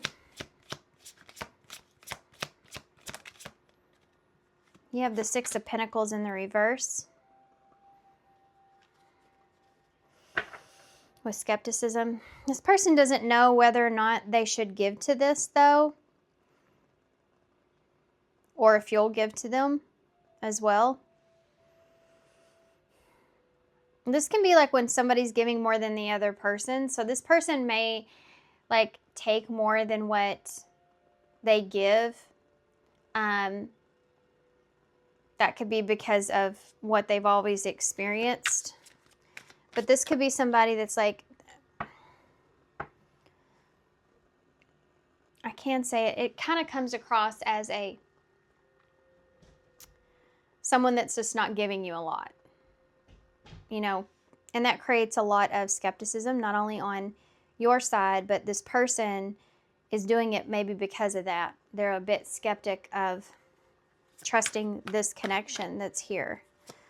It's, despite whether they're a player or not, they're still moving outside of a different energy. So they're going from one energy to a different energy. And even if they want to go into a different energy, it's still uncomfortable because it's a change from what they've been doing. So this is somebody that maybe just like, you may feel like they're barely given to you. You know, and you may not like that. Okay, so tell me about... But this is somebody that is trying to, they want to, though. The want to give, the want to have is here. Why is lust here? Why is lust here? The Ten of Pentacles in the reverse. Yeah, that's just kind of what I just said, but this is someone that really craves Oh, I mean, this feels very genuine. I'm going to be honest. I don't feel, so far I haven't felt like, even though the player card first came out, the Knight of Cups in reverse, I don't feel, and this could be like this person maybe tried to be in that energy, but it just doesn't fit with them. The Ten of Pentacles is very traditional. It is very like something that's like long term and stable. With this lust here, I mean, I feel like this person has been in a place to where they've been in that non-stable, non-committed, lustful, attractive, like just playing the field kind of space. And this is someone I feel like that doesn't want to be that way anymore. They're trying to come out of that energy. So contemplation, what is this about? You're attractive to this person too because of that Ten of Pentacles there. Because it's what I talked about before about having that sense of safety. Like you're safe in some way with this person. So for some of you, this is because, again, you already know everything about this person. Was contemplation here. The Three of Swords and the Ten of Swords. Holy cow. Like what in... Ooh, I just got another message for some of y'all.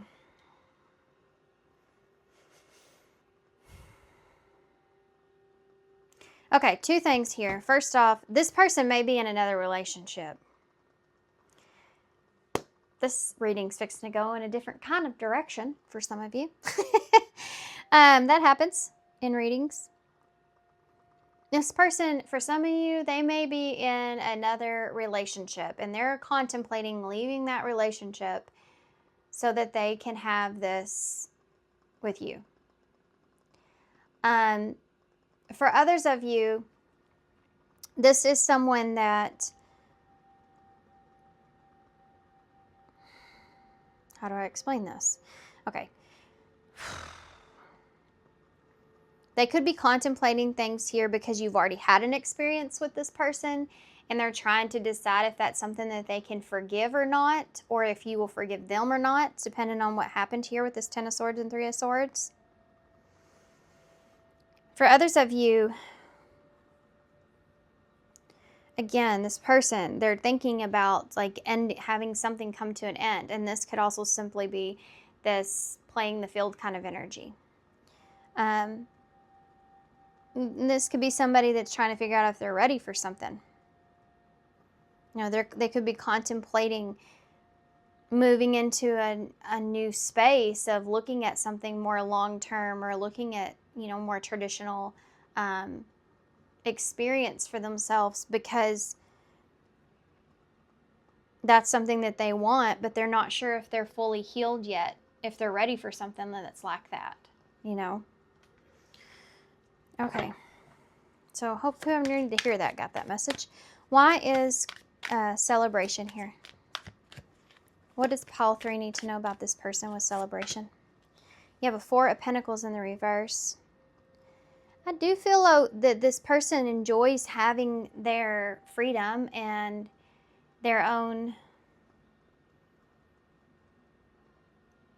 I don't know why I just heard go and blow. That's weird to say, isn't it? Well, that reminds me of like being able to go and do whatever you want. It's like spend whatever you want. So for some of you, that might be like something that this person likes, not being able to have like that accountability there from anyone. Like they like to be able to have their own independence in that way. But as far as like having a relationship goes, this is somebody that feels like with you, that's something that they don't have to think about or worry about. Like they'll always have someone that's there. Like they'll have a partner, like that person to rely on, you know, which is an interesting feeling with that Four of Pentacles in reverse. I don't know necessarily I really like the way that feels because it is a Four of Pentacles in reverse.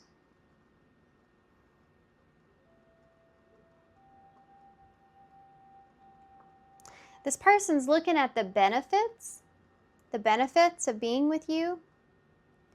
How could it benefit them? They're in a really independent energy. Why is the Knight of Cups here in reverse?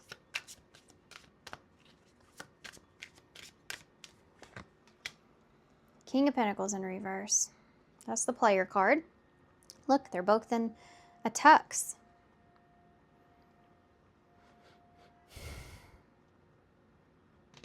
Capricorn energy. I'm going to get the rest of the cards out. This can be committal energy with that player being there, you know, like don't know if you want to commit in a situation, but we're talking about this person seeing you as someone that can really change them, but they're still in contemplation. Remember that. This person doesn't know if they're ready to give up their player-like life or if they're ready to give up this sense of like not having an accountability. That just might be what that is, you know. What if somebody else comes along? That kind of feeling is there. Why is the Six of Pentacles in the reverse? The Two of Wands in the reverse. Some of you may have like already been in a long-term commitment with this person or even a marriage, because you have the King of Pentacles and that Ten of Pentacles being there with that Ten of Swords right next to each other.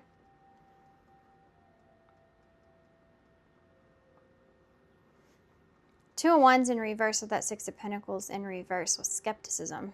This is just like somebody that's not sure if they want to go down a particular road or not with you.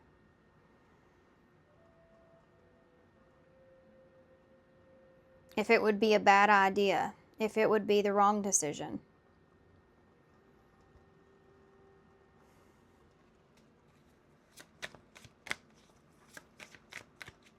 Why is that Ten of Pentacles here in the reverse? The Sun in reverse, that's Leo energy.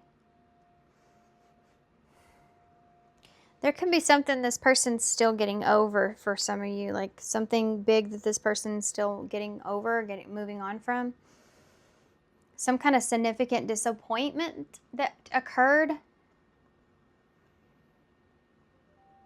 For some of you, if you know this person already, like they could have been at their peak or happiest time with you, like with that Ten of Pentacles in the Sun. It's like somebody that, like, that's a lot of happiness and joy. I mean, that's just like having everything you ever wanted to need. Like everything fits together and it feels good and it feels successful, and you see everything clearly. There's no mystery there in anything. This could be how this person like sees the potential here with you. This is something that they crave, like they do want this, but they're having a hard time letting go of their past self. But for others of you, this could be somebody, if you already know this person, that they've actually experienced this with you before, and it is something that they crave, okay? So take it how it resonates. Why is the Four of Pentacles in the reverse? Wait, is there anything else I need to know about that Three of Swords in reverse with the Ten of Swords? Yeah, the Ace of Swords. There may be some sort of, give me something else with that before I say anything, please. Two of Pentacles in reverse. Okay, so either this person doesn't want to get hurt again, and that's why they're in this contemplative kind of energy, because this Ten of Swords and Three of Swords is something that I feel like is very brutal. So that could have been like this person's past or maybe past situation with you. This could also be like, if this doesn't work out, it's going to really tear me up, you know, or there's already something here that this person is, decisions, bad choices that were made, is something this person's still healing from, or they just don't know if they can move on from. Like this could be like, can I forgive this stab in the back, you know? I mean,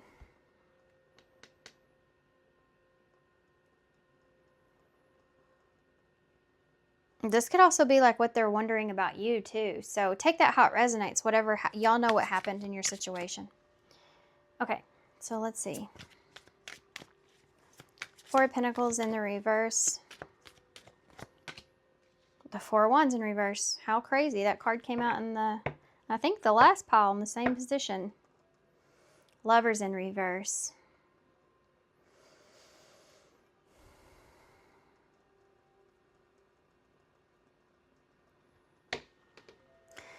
Okay, so this is a harder reading than I thought it was going to be. I can tell you that, because this person I feel like is very indecisive. Do they see something with you? They absolutely do. Is it your fault? I mean, it depends. I don't think it's your fault. I think that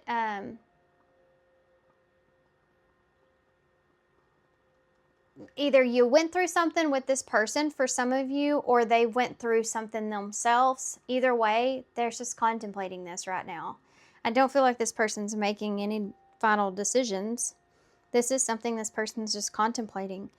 And it's because I feel like they're still healing from something very significant, or they're trying to figure out if they can heal from that, or if y'all can heal from that, okay? That Lover's in reverse, I feel like this person feels you, but they're unsure if this is the right choice for them. They may be trying to negotiate or compromise a new beginning here with you. This is someone that could even open up or try to be honest about being indecisive here when it comes to this relationship. They may actually want to have that conversation for some of you, and that's where this compromise comes in. Gemini energies at the bottom. Now, the Four of Cups in reverse. For some of you, I think this person, in all honesty, I think that they're just not happy with where they are, wherever that is, even if that has to do with someone else. I mean, they could have just recently got out of something too with that Three of Swords. But this person, I feel like they're just not happy with, they're fully satisfied with where they are, how things are. And I think that they're indecisive about you, but you also bring some things to the table that this person feels like that they do actually want. But are they willing to step out of their comfort zone and go for that? I don't know. This person I feel like is afraid of getting hurt, or getting hurt again, or feeling hurt or hurting you. I think that this person's in a place to where is being in that player energy and kind of playing the field is safer than getting into something that they can see, like the emotional and even physical longevity there, you know, or something real, because that puts this person in a place of being vulnerable or getting hurt. And they're still contemplating that. And I think they're also kind of figuring out if the Four of Wands here with celebration is also celebration. Four of Wands is about celebration, but it's in reverse with that Four of Pentacles. So it's almost like this person is, I really don't feel like, unless there is a conversation at the time I'm reading this, that this person's making any kind of actions towards you. I think they're just in contemplation. And I think they're very indecisive, and they're searching for that truth, trying to figure this out. Again, you bring that sense of value, that this person feels either that you are safe, you already know them, or you are someone that can possibly be everything that they want.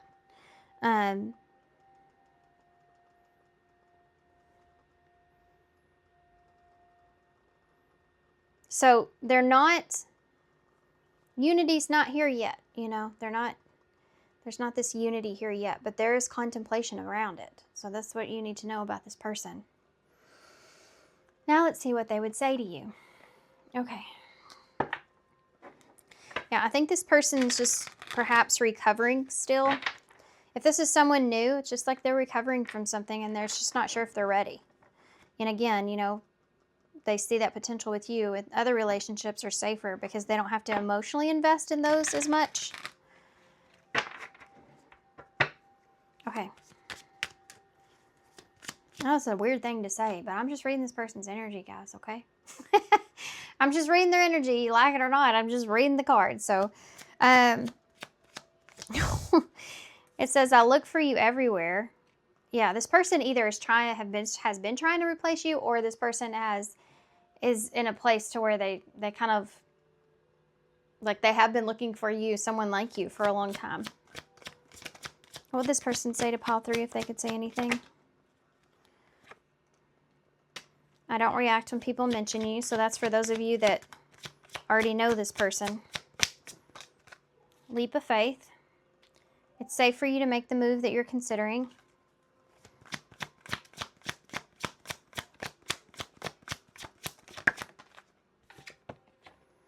I hope that you can forgive me one day.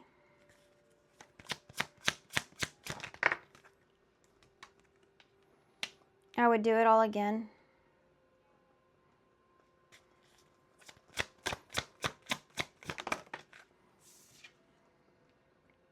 Just being near you is intoxicating. Rejection. This rejection is divine protection. Yeah, I want to say something. If this person's contemplating whether or not they want to be with you, if you're in a place where you feel like this person's kind of rejecting you, or you feel like this person is not interested, I feel like they are interested.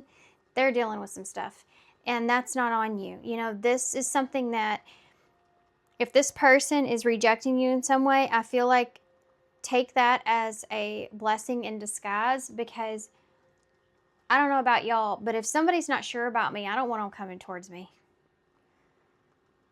You know? That just isn't going to lead down a very good path. You know, you want somebody coming towards you that sees that's for serious and sure. It's like marrying somebody that you know what? I think this is a good idea. And it's like, huh? Wait a second, what? Like you think it's a good idea. You're literally saying a vow and an oath to someone for the rest of your life, and you're going off of that. I think this is a good idea. Like that's not what you want to hear. That's not it. Abundance is here. You've done the work. Abundance flows to you. So I do feel like that this person, I mean, they see it, right? They see like the abundance. That's something that really attracts this person in, though. And it's that sense of safety, security, or abundance. You know, you could be somebody that's very abundant. And that's attractive to this person. But most importantly, the biggest word out of that would be safe. You're safe. You know, I used to think that was a bad thing to hear when someone said, I'm safe. Well, I'm just safe. But then that's something that I really desire. And I realize how hard that is to find. And I'm like, you know, that was a compliment. I was taking it in the wrong way. Bottom of the deck, and there is no bottom of the deck, so we're just going to leave it there. Okay, we're going to get some advice with the big old huge stack of, what is going on here with, okay, the Knight of Wands decided that it wanted to pop out here with my huge stack of spirit message cards. So there's the Knight of Wands, which it's funny because I went all into that about, you know, the Knight of Wands and the Knight of Cups being there. So I feel like there's a part of this person that despite whatever happens between the two of you or whatever they're thinking or how it's going or whatnot, I feel like there's still this like understanding that they still are interested in you. They may even still like desire you or come after you in some sort of way. Even if they're indecisive. So just keep that in mind. This is where we can lead with advice. Who can I serve today? Okay. This says, in a world lacking soul-to-soul connection, small and simple acts are what create the biggest and most lasting impact. We shift our own pain and experience an avalanche of love when we lose ourselves in the service of others. Who needs you today? Listen to your heart. Who needs you today? Make one soulful connection today and give solely to spread more love, experiencing nothing in return. Notice the joy that you feel when you serve others. Okay, so this card I do have a problem with. Because I feel like you have to have some boundaries there. So you could take this card and carry away with it, but I know it's not what it's really meaning here with this. And it just goes back into that unity and we're all connected.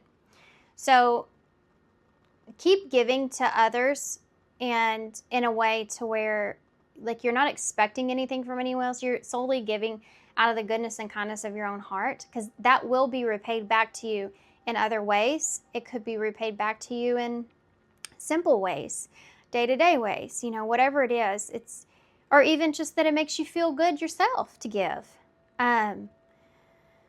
So keep that in mind, but definitely when it comes to this person, make sure that you're putting up some boundaries here with this person, especially if they're still like coming at you with this Knight of Wands energy and they're not serious. If you're in a place where you have your water temple there, you know, they could come in and just take all your water. You know what I mean?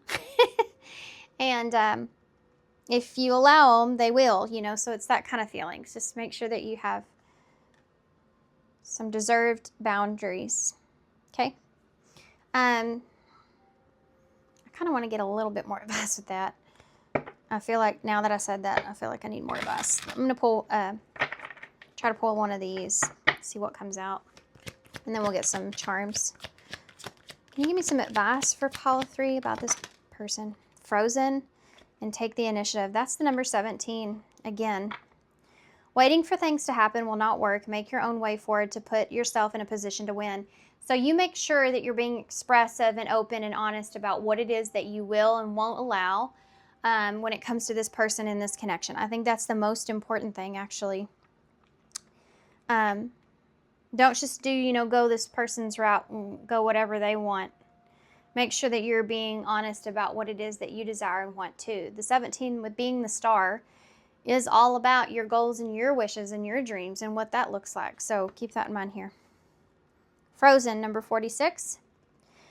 Take this moment of standstill and use it to improve your situation and yourself. Remember, what's yours can't be taken away. So if you've been waiting for this person in some way, shape, or form, or whatever, or if this situation just is a standstill at this time, be focusing on yourself, because the more you focus on yourself and try to stay away from the idea of this person and know that, you know, rejection is divine protection, just continue to focus on yourself. You're going to be more aware of what it is that you do and don't want, or what you allow and don't allow into your life, because you're more aware of what it is that you're trying to build for yourself. So if this person comes in, you're going to feel more stable. You're going to feel more capable of being vulnerable or being honest without being worried about running anyone off. So it's very important to continue in a standstill like this. Stay committed to yourself and keep going. Keep going. Keep building yourself, building your confidence, all that. Okay?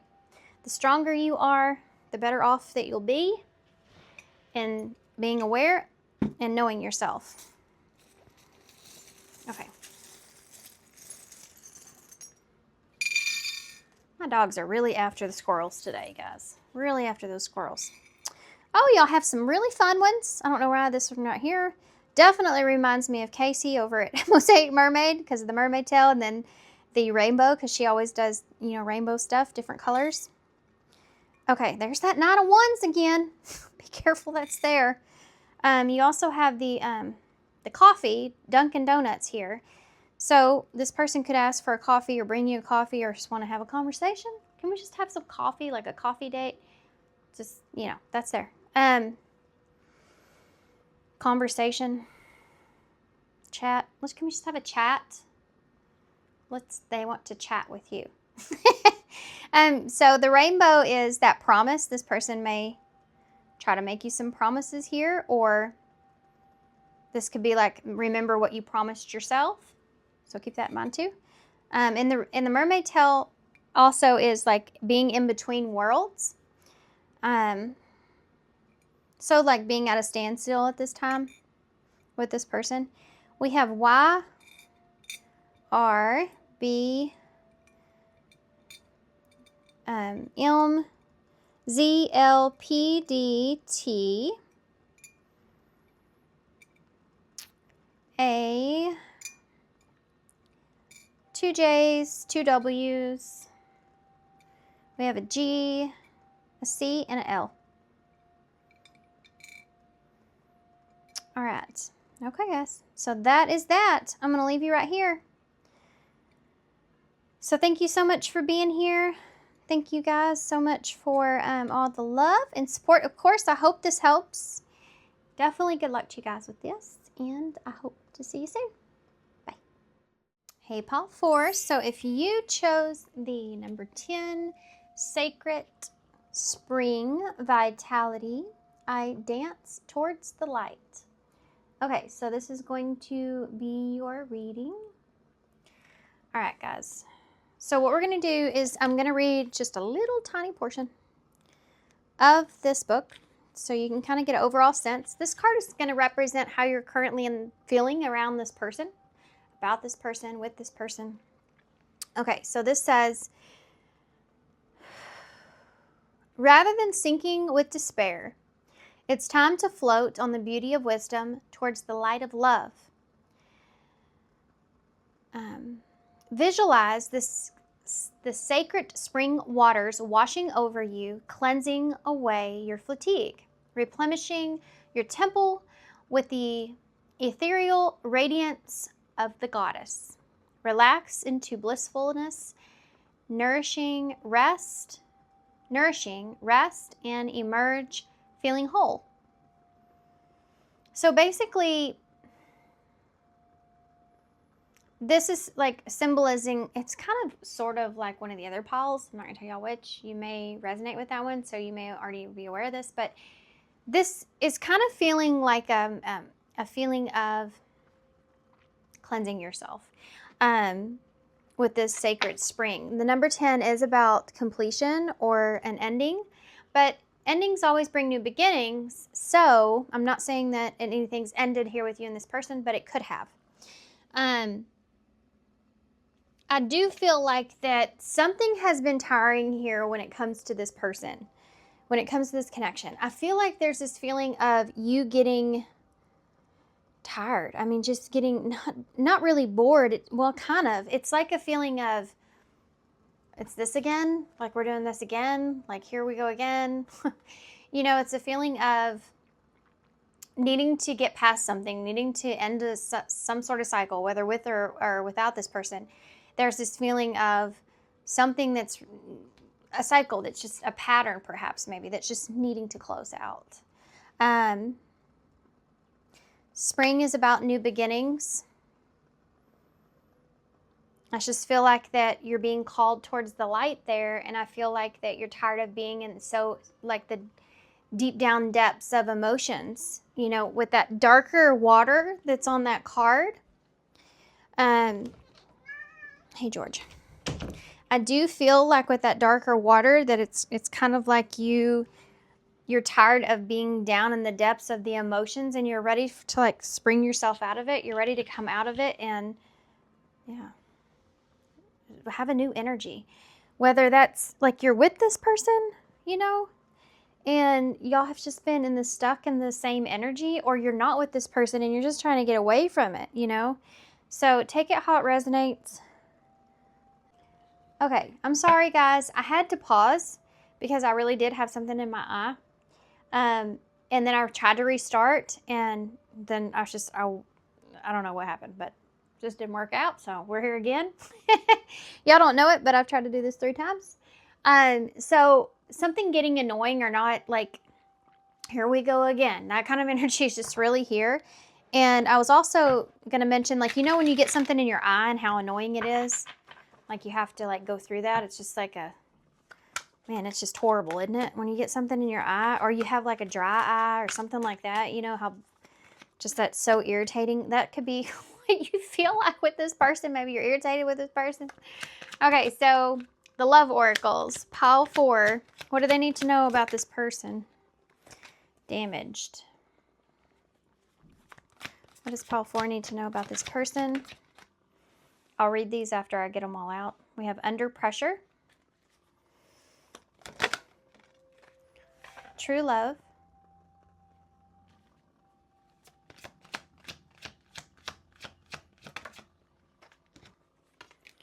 self-love, okay, and obsession. that obsessive energy is maybe what I'm picking up on, but we're talking about what you need to know about this person. So, the truth about them.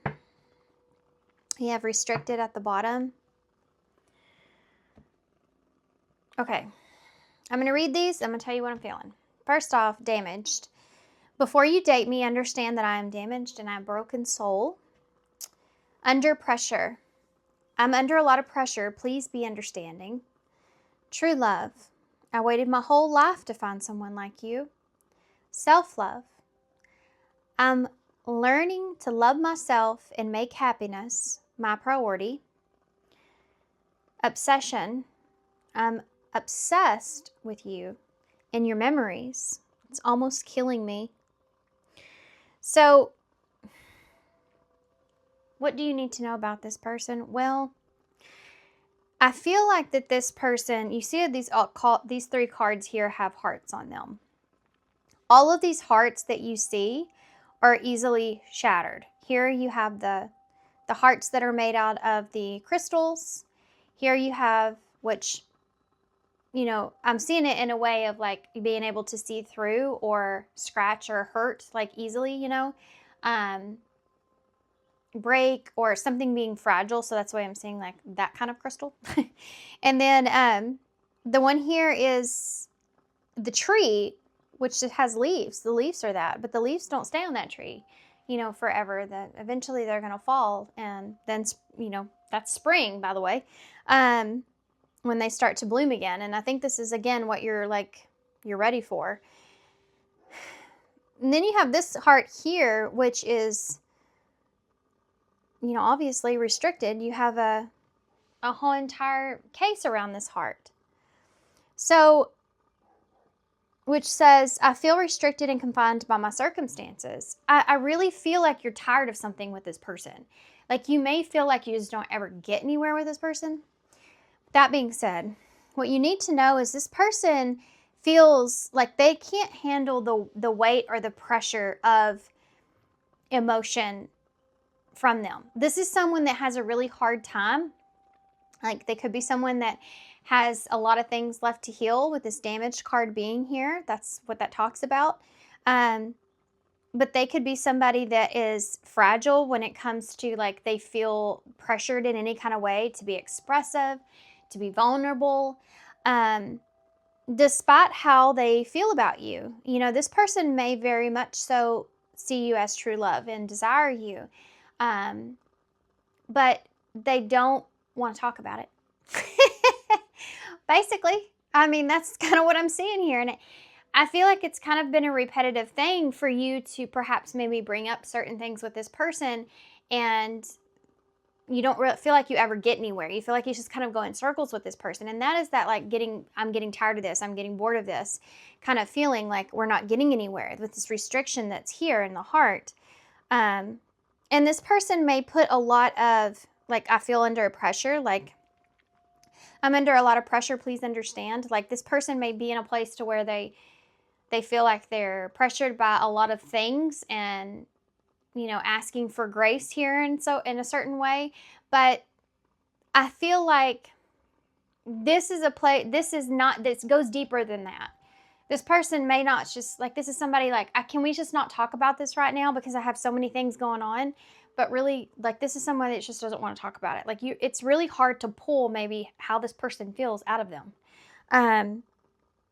Self-love is here in obsession, which is a different type of energy.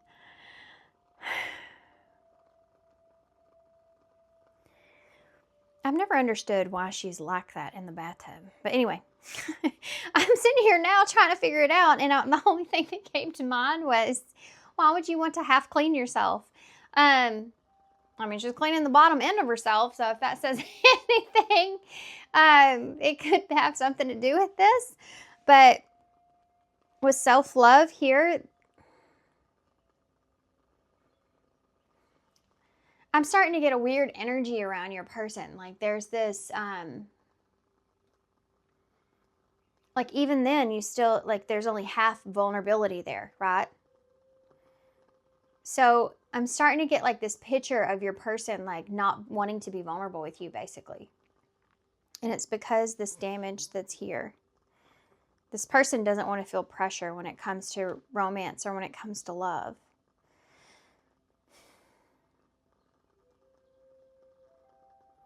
But I also feel like that this person, even if they want to be respectful towards you, I feel like that they have a hard time because of this obsession energy. This person feels conflicted because I feel like they don't feel like they can give you what you want. So they may just keep putting you off in a certain kind of way, which you're getting tired of. And it's pushing you away. There's a wee bit of emotional manipulation that's here, I feel. I'm trying to figure out what exactly that is, but it has to do with true love and self-love. This is where I feel the energy from. So with that being said, let's get some tarot. And we'll try to pull that out. We're going to start back here, though, with damaged. I want to see what comes out here. This is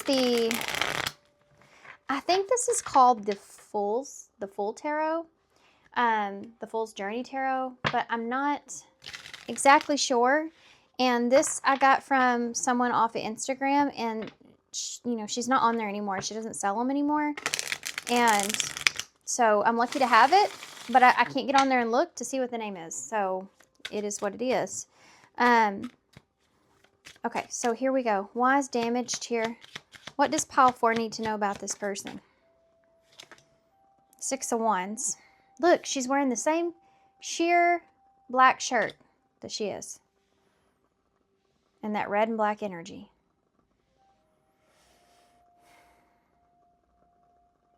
Six of Wands sometimes shows me like this, you only are seeing what this person wants you to see. Why is under pressure here? The 3 of Pentacles in reverse. Yeah, this person feels under pressure to commit to certain things. Like, this is somebody that will fight against that, okay? So if you start to pressure this person in any kind of way, like they may run. Or they just will shut down. Good vibes only. So this is someone that's like, let's not go here. Let's not talk about this. And you're tired of try to explain yourself or understand what's going on with this. Does that make sense? So you're both kind of getting tired because you're not getting anywhere. But this person, yeah, doesn't want to feel pressure into any kind of like committing to something or working with you with something. So it just depends on where you are with this person. Why is true love here? This person's hard to read. I'm not going to lie in this energy. And it may be because they are confused themselves. Like they may feel like they know. They're not confused, but they may be. 9 of Pentacles is here with true love. Like, I mean, this person does see the value in you, in the relationship, in the love that you have to give. This is someone that, it says, I waited my whole life to find someone like you. The 9 of Pentacles. But the 9 of Pentacles kind of worries me because that's pre-Empress energy. And it's not the 10, it's the 9. 9s are independent energies, independent cards. So this person sees the value in you or sees how valuable you are.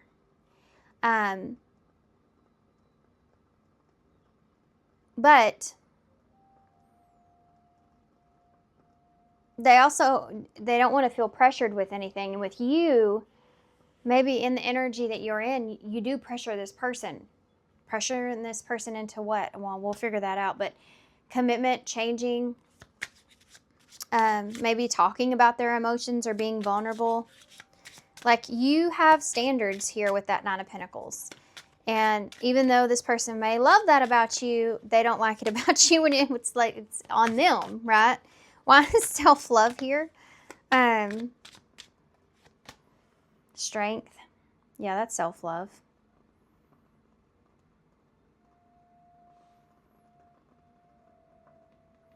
It's Leo energy.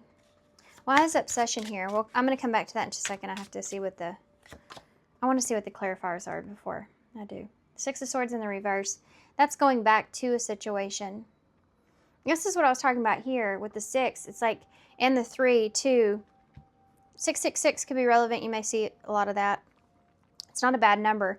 There's healing and compromise and equal give and take, balance being in balancing the scales, and that's what I was fixing to get to with that 6 of Swords in reverse. I don't think there's an equal give and take here. I think both of you, like, you're wanting this person to be vulnerable with you, be committed to you, or, you know, just maybe even just express themselves in a certain way. Like, if you give so much, then that's what you expect back. They recognize that about you. They love that about you, but this person isn't willing to do that. Like, they aren't doing that. Either they don't know how to do that, they don't want to do that. Let's keep going and we'll figure that out.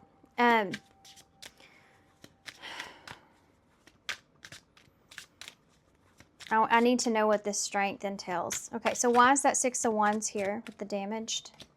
The Star in reverse.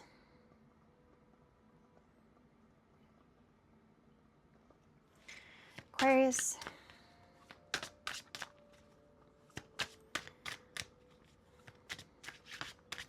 Honestly, I don't feel like this person has a lot of hope here.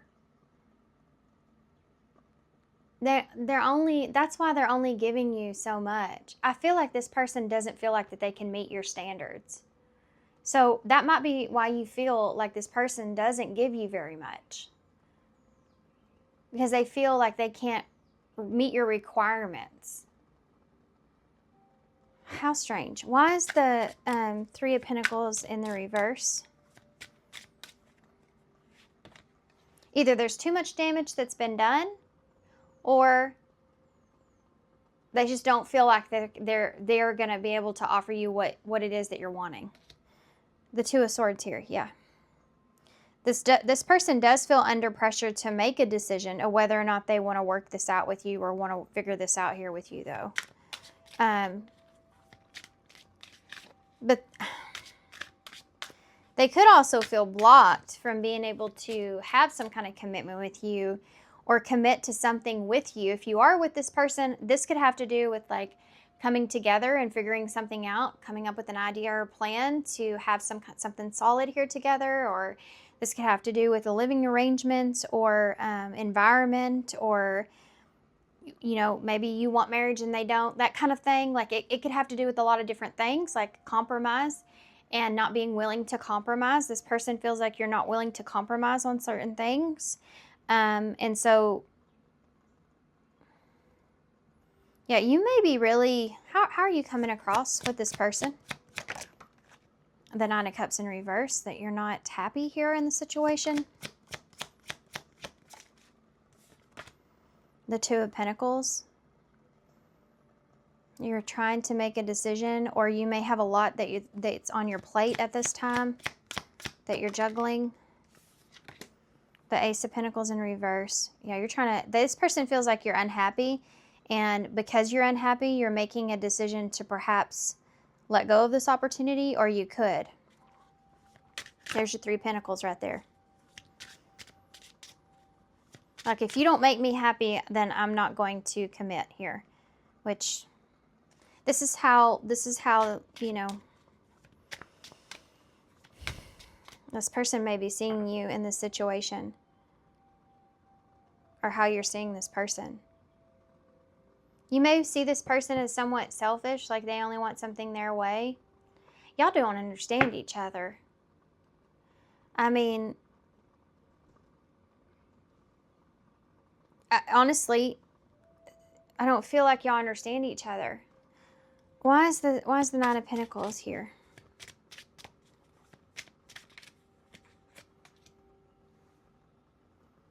The 4 of Swords. This is about contemplation and reevaluating, taking a break, resting on it, thinking about it. That 9 of Pentacles in true love. This could have to do with also independence. You know, this person really sitting and contemplating and reevaluating your standards of what you want, or what it is that they really truly want. Why is the Strength here?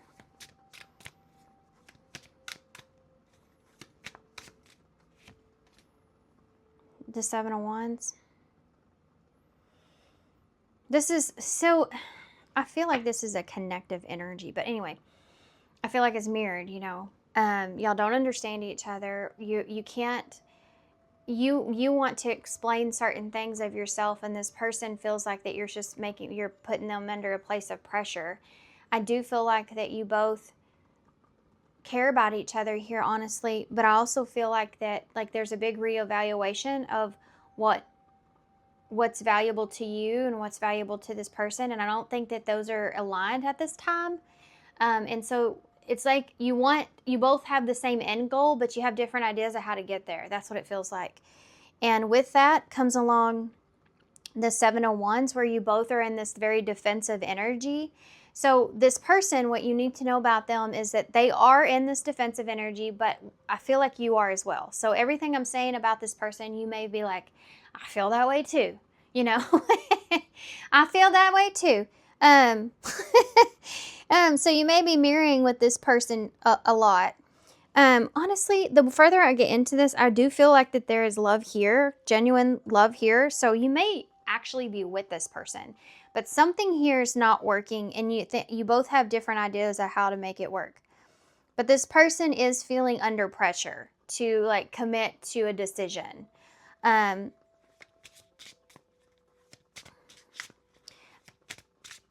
Why is that Six of Swords in the reverse? I think that they're also in a place, though, that they're trying to be patient, but they're getting defensive.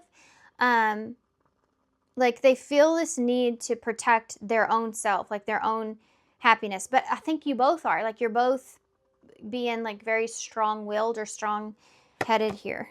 Death is here. There's what we talked about before, about something needing to stop. We always get to this point and we always like obsess. This feels like a disagreement. I feel like I'm in the middle of someone's feud. That's what it feels like. Five of Cups in the reverse. Okay, this is moving on, and this is what we talked about before. I just want to move on from this. Can we just move on from this and end this already? Not the connection, but just this Six of Swords. The Six of Swords, guys, is like when you you've already had that disagreement or argument, the Five of Swords. The conflict already occurred, and you took off in the boat, and you get halfway to where you're going, and you're like, oh, I can't. I have to turn around. We have to fix this. We have to finally come to some conclusion here. We have to end this disagreement. We can't leave it here. You know, it's that kind of feeling. And you may have done that a bunch of times around the same exact thing, because you both can't get to the same conclusion. And if you're building something together, you're going to have to get on the same boat, in the same boat. Can't be going this direction in this boat, in this direction in this boat. You know, if you're building something together, you have to be in the same boat, especially if it's a commitment. You know, your values have to align, your morals have to align. Otherwise, it's going to be all over the place, and, you know, you're not going to know up from down. This person can't be somebody that says, okay, I want to get an RV and travel the world. And you're like, I just would love to buy my own home and stay in one place. You know, that's not, you're both in two different mindsets. Now that's an extreme, but I mean, that could be it for some of you. So really we're talking about, and I'm sorry that I'm getting both of y'all in this so much, but I mean, I've picked up on your energy here's very clearly. Scorpio energy right here with Death. Some of y'all, I don't know why I have to say this, okay? But some of y'all this may not be a relationship. This could be somebody that you're dealing with. And there may be a fight towards your own independence here. Like you may be codependent on someone, and you may be in a place to where that codependency is starting to break. And like it's time for you to go a different direction. And there's a battle that's going on here, where someone's not wanting that and someone is, you know. Tell me more about this death.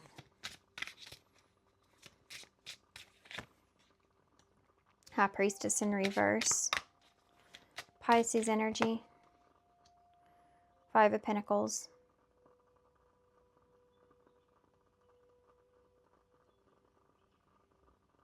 You don't want to leave someone behind.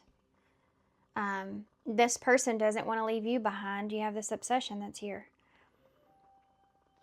There's this feeling of not wanting to leave the other person behind. Like, this is not listening to your higher self. This is the repetitive pattern.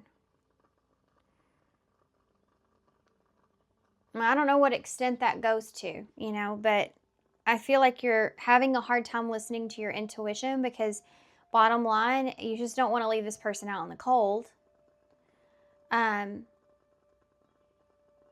this person, they don't want to be left out in the cold either.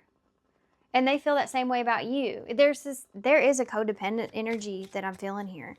But sometimes that's necessary, especially if you're in a committed relationship with this person, obviously, right? If you're building together.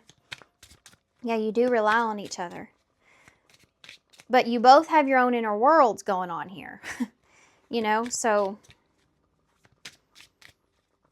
this is interesting. What is it that I'm missing here that you really should know about this person, though? Boy, that came right out. It's the Eight of Swords in the reverse. This person has felt stuck, and they're trying to get out of their head. What is that? Clarify that. What is that about?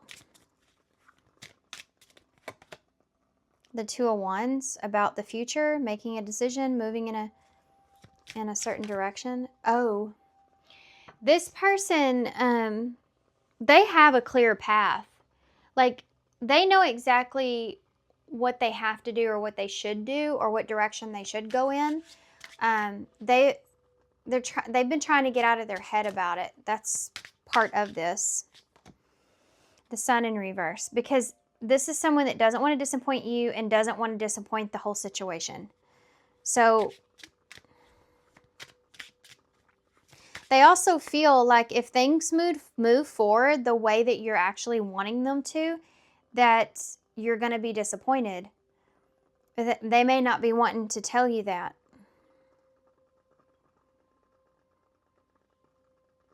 Give me some more information on that with that Eight of Swords in reverse, please. Leo energy's there. You have Six of Cups. Lots of sixes. Six of Cups. I keep seeing this little kid, this little child on here. So children could be important. Maybe you've known this person since you were a child. This could be a parent.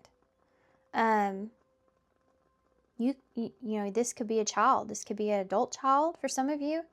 That's interesting. That would make sense here with all of this here too. That Six of Cups in the reverse with that Eight of Swords in reverse. Six of Cups is not in reverse, but I just said it. I think there's a fear of, like, this person has been really trapped in their head about leaving a bad memory or making up for some kind of bad memory that's here. They want to make sure that there's just good memories here in this situation. Like, they want this to be a good memory. They don't want it to be anything where they're trapped in their head about it. Or you're trapped in your head about it. Why is the Six of Wands? Queen of Pentacles.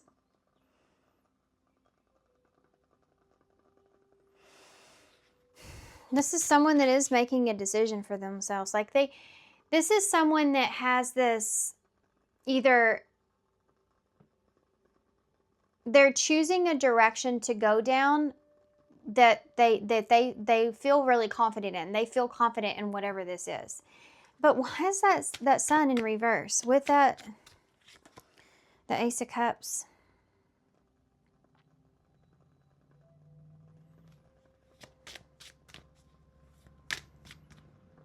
Give me one more.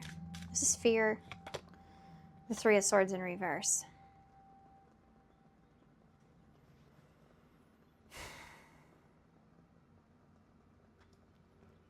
This person's afraid of being disappointed. They want to choose the direction that you want to choose. Like they have it. If this is like not a romantic thing, this is someone that has confidence in the direction that they want to choose, but they're afraid that you're going to be disappointed because you're looking for an opportunity or a new opportunity with them. And it might not consist of that. There's like an idea of forgiveness and moving on that's here with love, you know. They're afraid that you're not going to see it that way. If this is romance, if this is a romantic relationship, this is somebody that wants this choice to simply work out. They want to do what you're asking. They want to be in that place where they're working with you and moving in that direction. But this person does have a bit of fear of getting hurt. They're afraid of being disappointed. That's what's holding them back.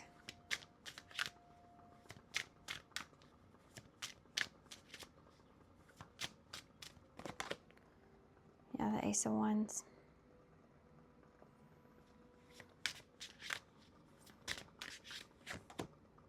Nine of Swords. There it is. There's the fear. This person wants to move in that direction that you're talking about. They do have confidence in you in that, but they're afraid. They're afraid that in the long term, it's not going to work out. If this isn't romantic, this person does have already a plan for themselves. But I think this only involves them. I feel like they want to move in that direction, but they are afraid of you being upset with them. I think they're afraid of you being disappointed.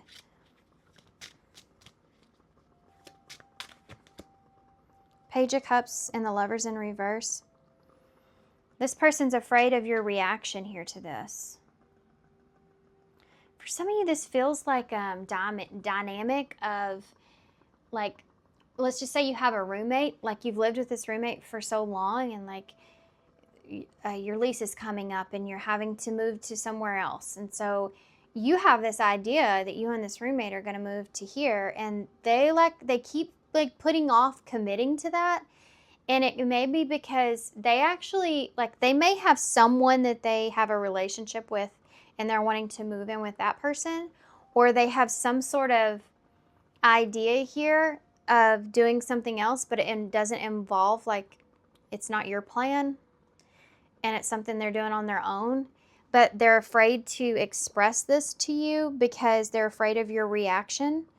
They're worried about this. Like, this keeps them up at night.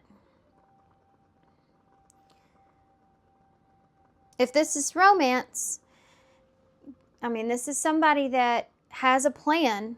They're trying to get out of their head. They want to reunite with you or communicate this to you, especially if you have been distant from this person. They could be waiting for that opportunity to bring this idea or plan to you, and they do feel very confident with it. But I think they still have a fear of being disappointed here, and especially if this has something to do with forgiveness, especially if this person maybe chose a different route at some point. This person's afraid of, you know, what you have to say here about that. They also, if this is like a roommate thing, or something like that, they also are afraid that if they're going towards some sort of romantic situation, this person's afraid whatever they're going towards won't work out, and then there's this kind of energy of them not being able to return back to you, if that makes sense, if it's not love. Okay, hopefully that wasn't too confusing, but there's two storylines here, and I'm trying to tap into both of those. The Hanged Man in reverse. Maybe it was confusing. If it was, I'm sorry. That's Pisces energy that's there. This is a feeling of feeling stuck, though. And I feel like this person, and like I said before, you're having a really hard time seeing each other's perspective. And it's because there are things that this person feels as if that they're not, Like they feel like they can't express to you. If they were to express to you the way they really felt about certain things, they may also feel like that you're going to take that the wrong way. Like you know this person's not understanding you, or you feel like they're not, and they feel like that you wouldn't understand them. It's like you need some advice. That's what it is.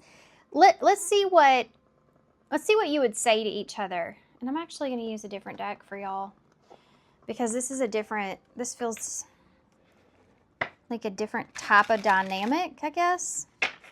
Either you're at a distance from this person, you've been in separation for some reason, or this is like a friend or family member kind of situation. Okay. Could even be work, I guess, you know. What would this person say to pile 4? Damage. Look at that. Damaged on top of damage. We're both hurting from this. See, you're both in this. Yeah.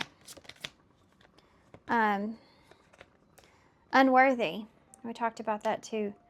You're a better person than I am. So this person feels like, we did talk about that in the very beginning, about this person feeling as if, you know, you're in a better place than they are in some way, perhaps. Guilty. I feel pain from the damage that I've caused. Talked about that kind of too. You know, this person feeling like they want to leave good memories here with you, or they want this to be a good memory. They don't want to like cause any kind of damage here. Forgiveness. There's that right there. That 3 of Swords in reverse. I'm struggling to get over this. This is also a fear this person has. You won't ever get over this. If it doesn't work out, you know, this could be a fear they have. Like, this may be something that they're afraid they can't come back. Like I said before, they can't come back from. If it doesn't work out, I'm always longing for you, daydreaming. Unsatisfied. I wasn't happy the way that things were going. See? That goes back to this person feeling pressure and committing, you know, or the pressure of like your standards or that you have set here.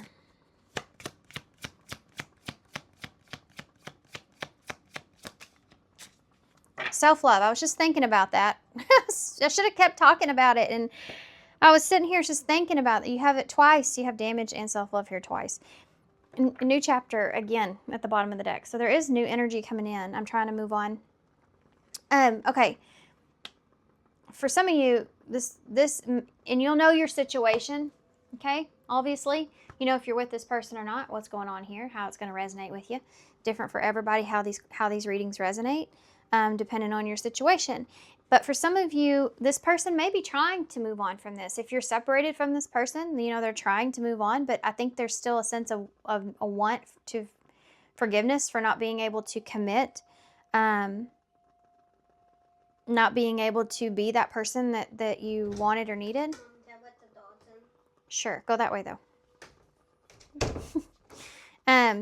And this self-love, though, the bottom line of this is I'm still trying to heal. I feel like this person does have like love for you, knowing that whatever you're doing or saying or how you're going about things, like you're trying to express or show self-love, and that you are defending yourself. And I think this is something that this person is like, they do love you for, and they admire here with you.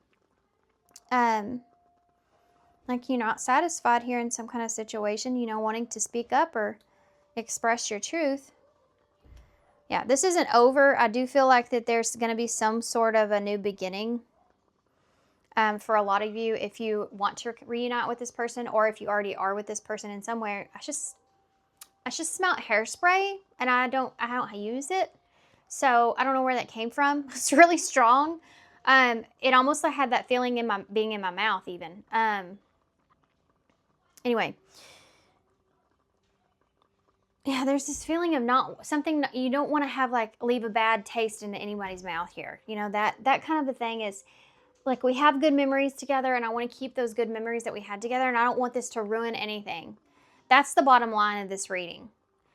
my ears ringing. Whether you're with this person or not with this person, the bottom line is this person does not want to ruin anything that you've experienced with them. Or like going into a new chapter with them. They don't want y'all to be in your separate corners trying to make something work. Okay? Let's see what advice. So this is a huge deck of spirit message oracles that I use for just overall advice. For pile 4, what's their overall advice when it comes to this person? Who am I ready to forgive? I'm pretty sure one of the other piles had this reading. Had this card. Who am I ready to forgive?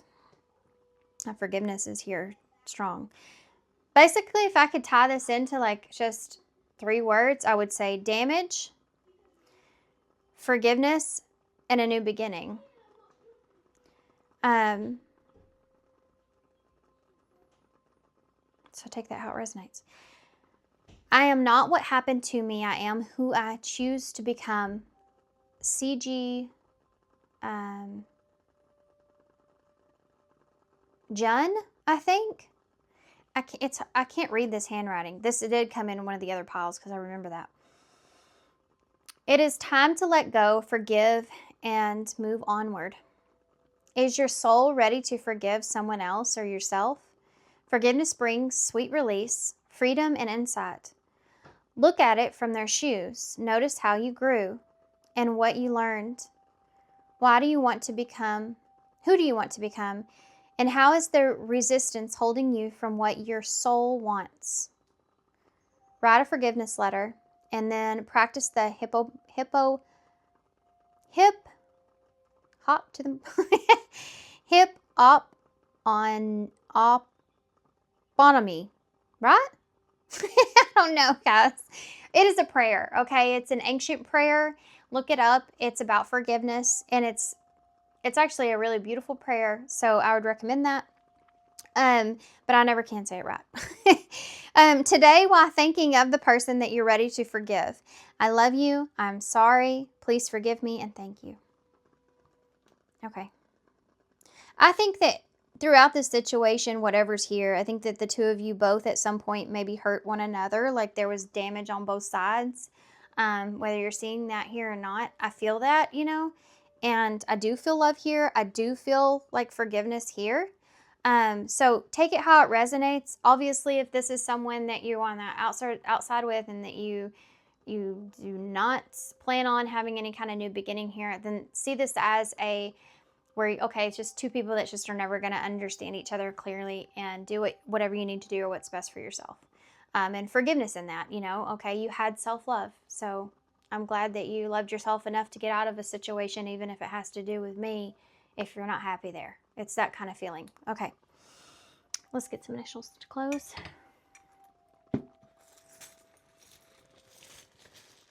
Oh, guys, I'm going to have to take a nap. I stayed out too late last night. And that's not like me. I normally do not ever stay out late or anything. By 9, I was like, I need some coffee, guys. I went and watched some comedy last night, and it was the first time in a long time I got home late. And I'm still tired. Be Kind is here. I had fun, though, so. Yeet or be yeeted. You have a cloud with the rain here. So, the rainy clouds only stay for so long. So understand and know that. Things are moving here with the motorcycle, okay? I do feel like things are moving. If you can't see them, and you may still keep repeating something, I feel like even if you're repeating a cycle, every time you repeat it, you get a little bit more, and a little bit more, and a little bit more. But I do feel like that something big is coming from this, with that being the 10, and then you have the new chapter here. So I do feel like you're fixing to go into a new phase, okay? Life is tough, but so are you. Okay, you have TRNSXYA.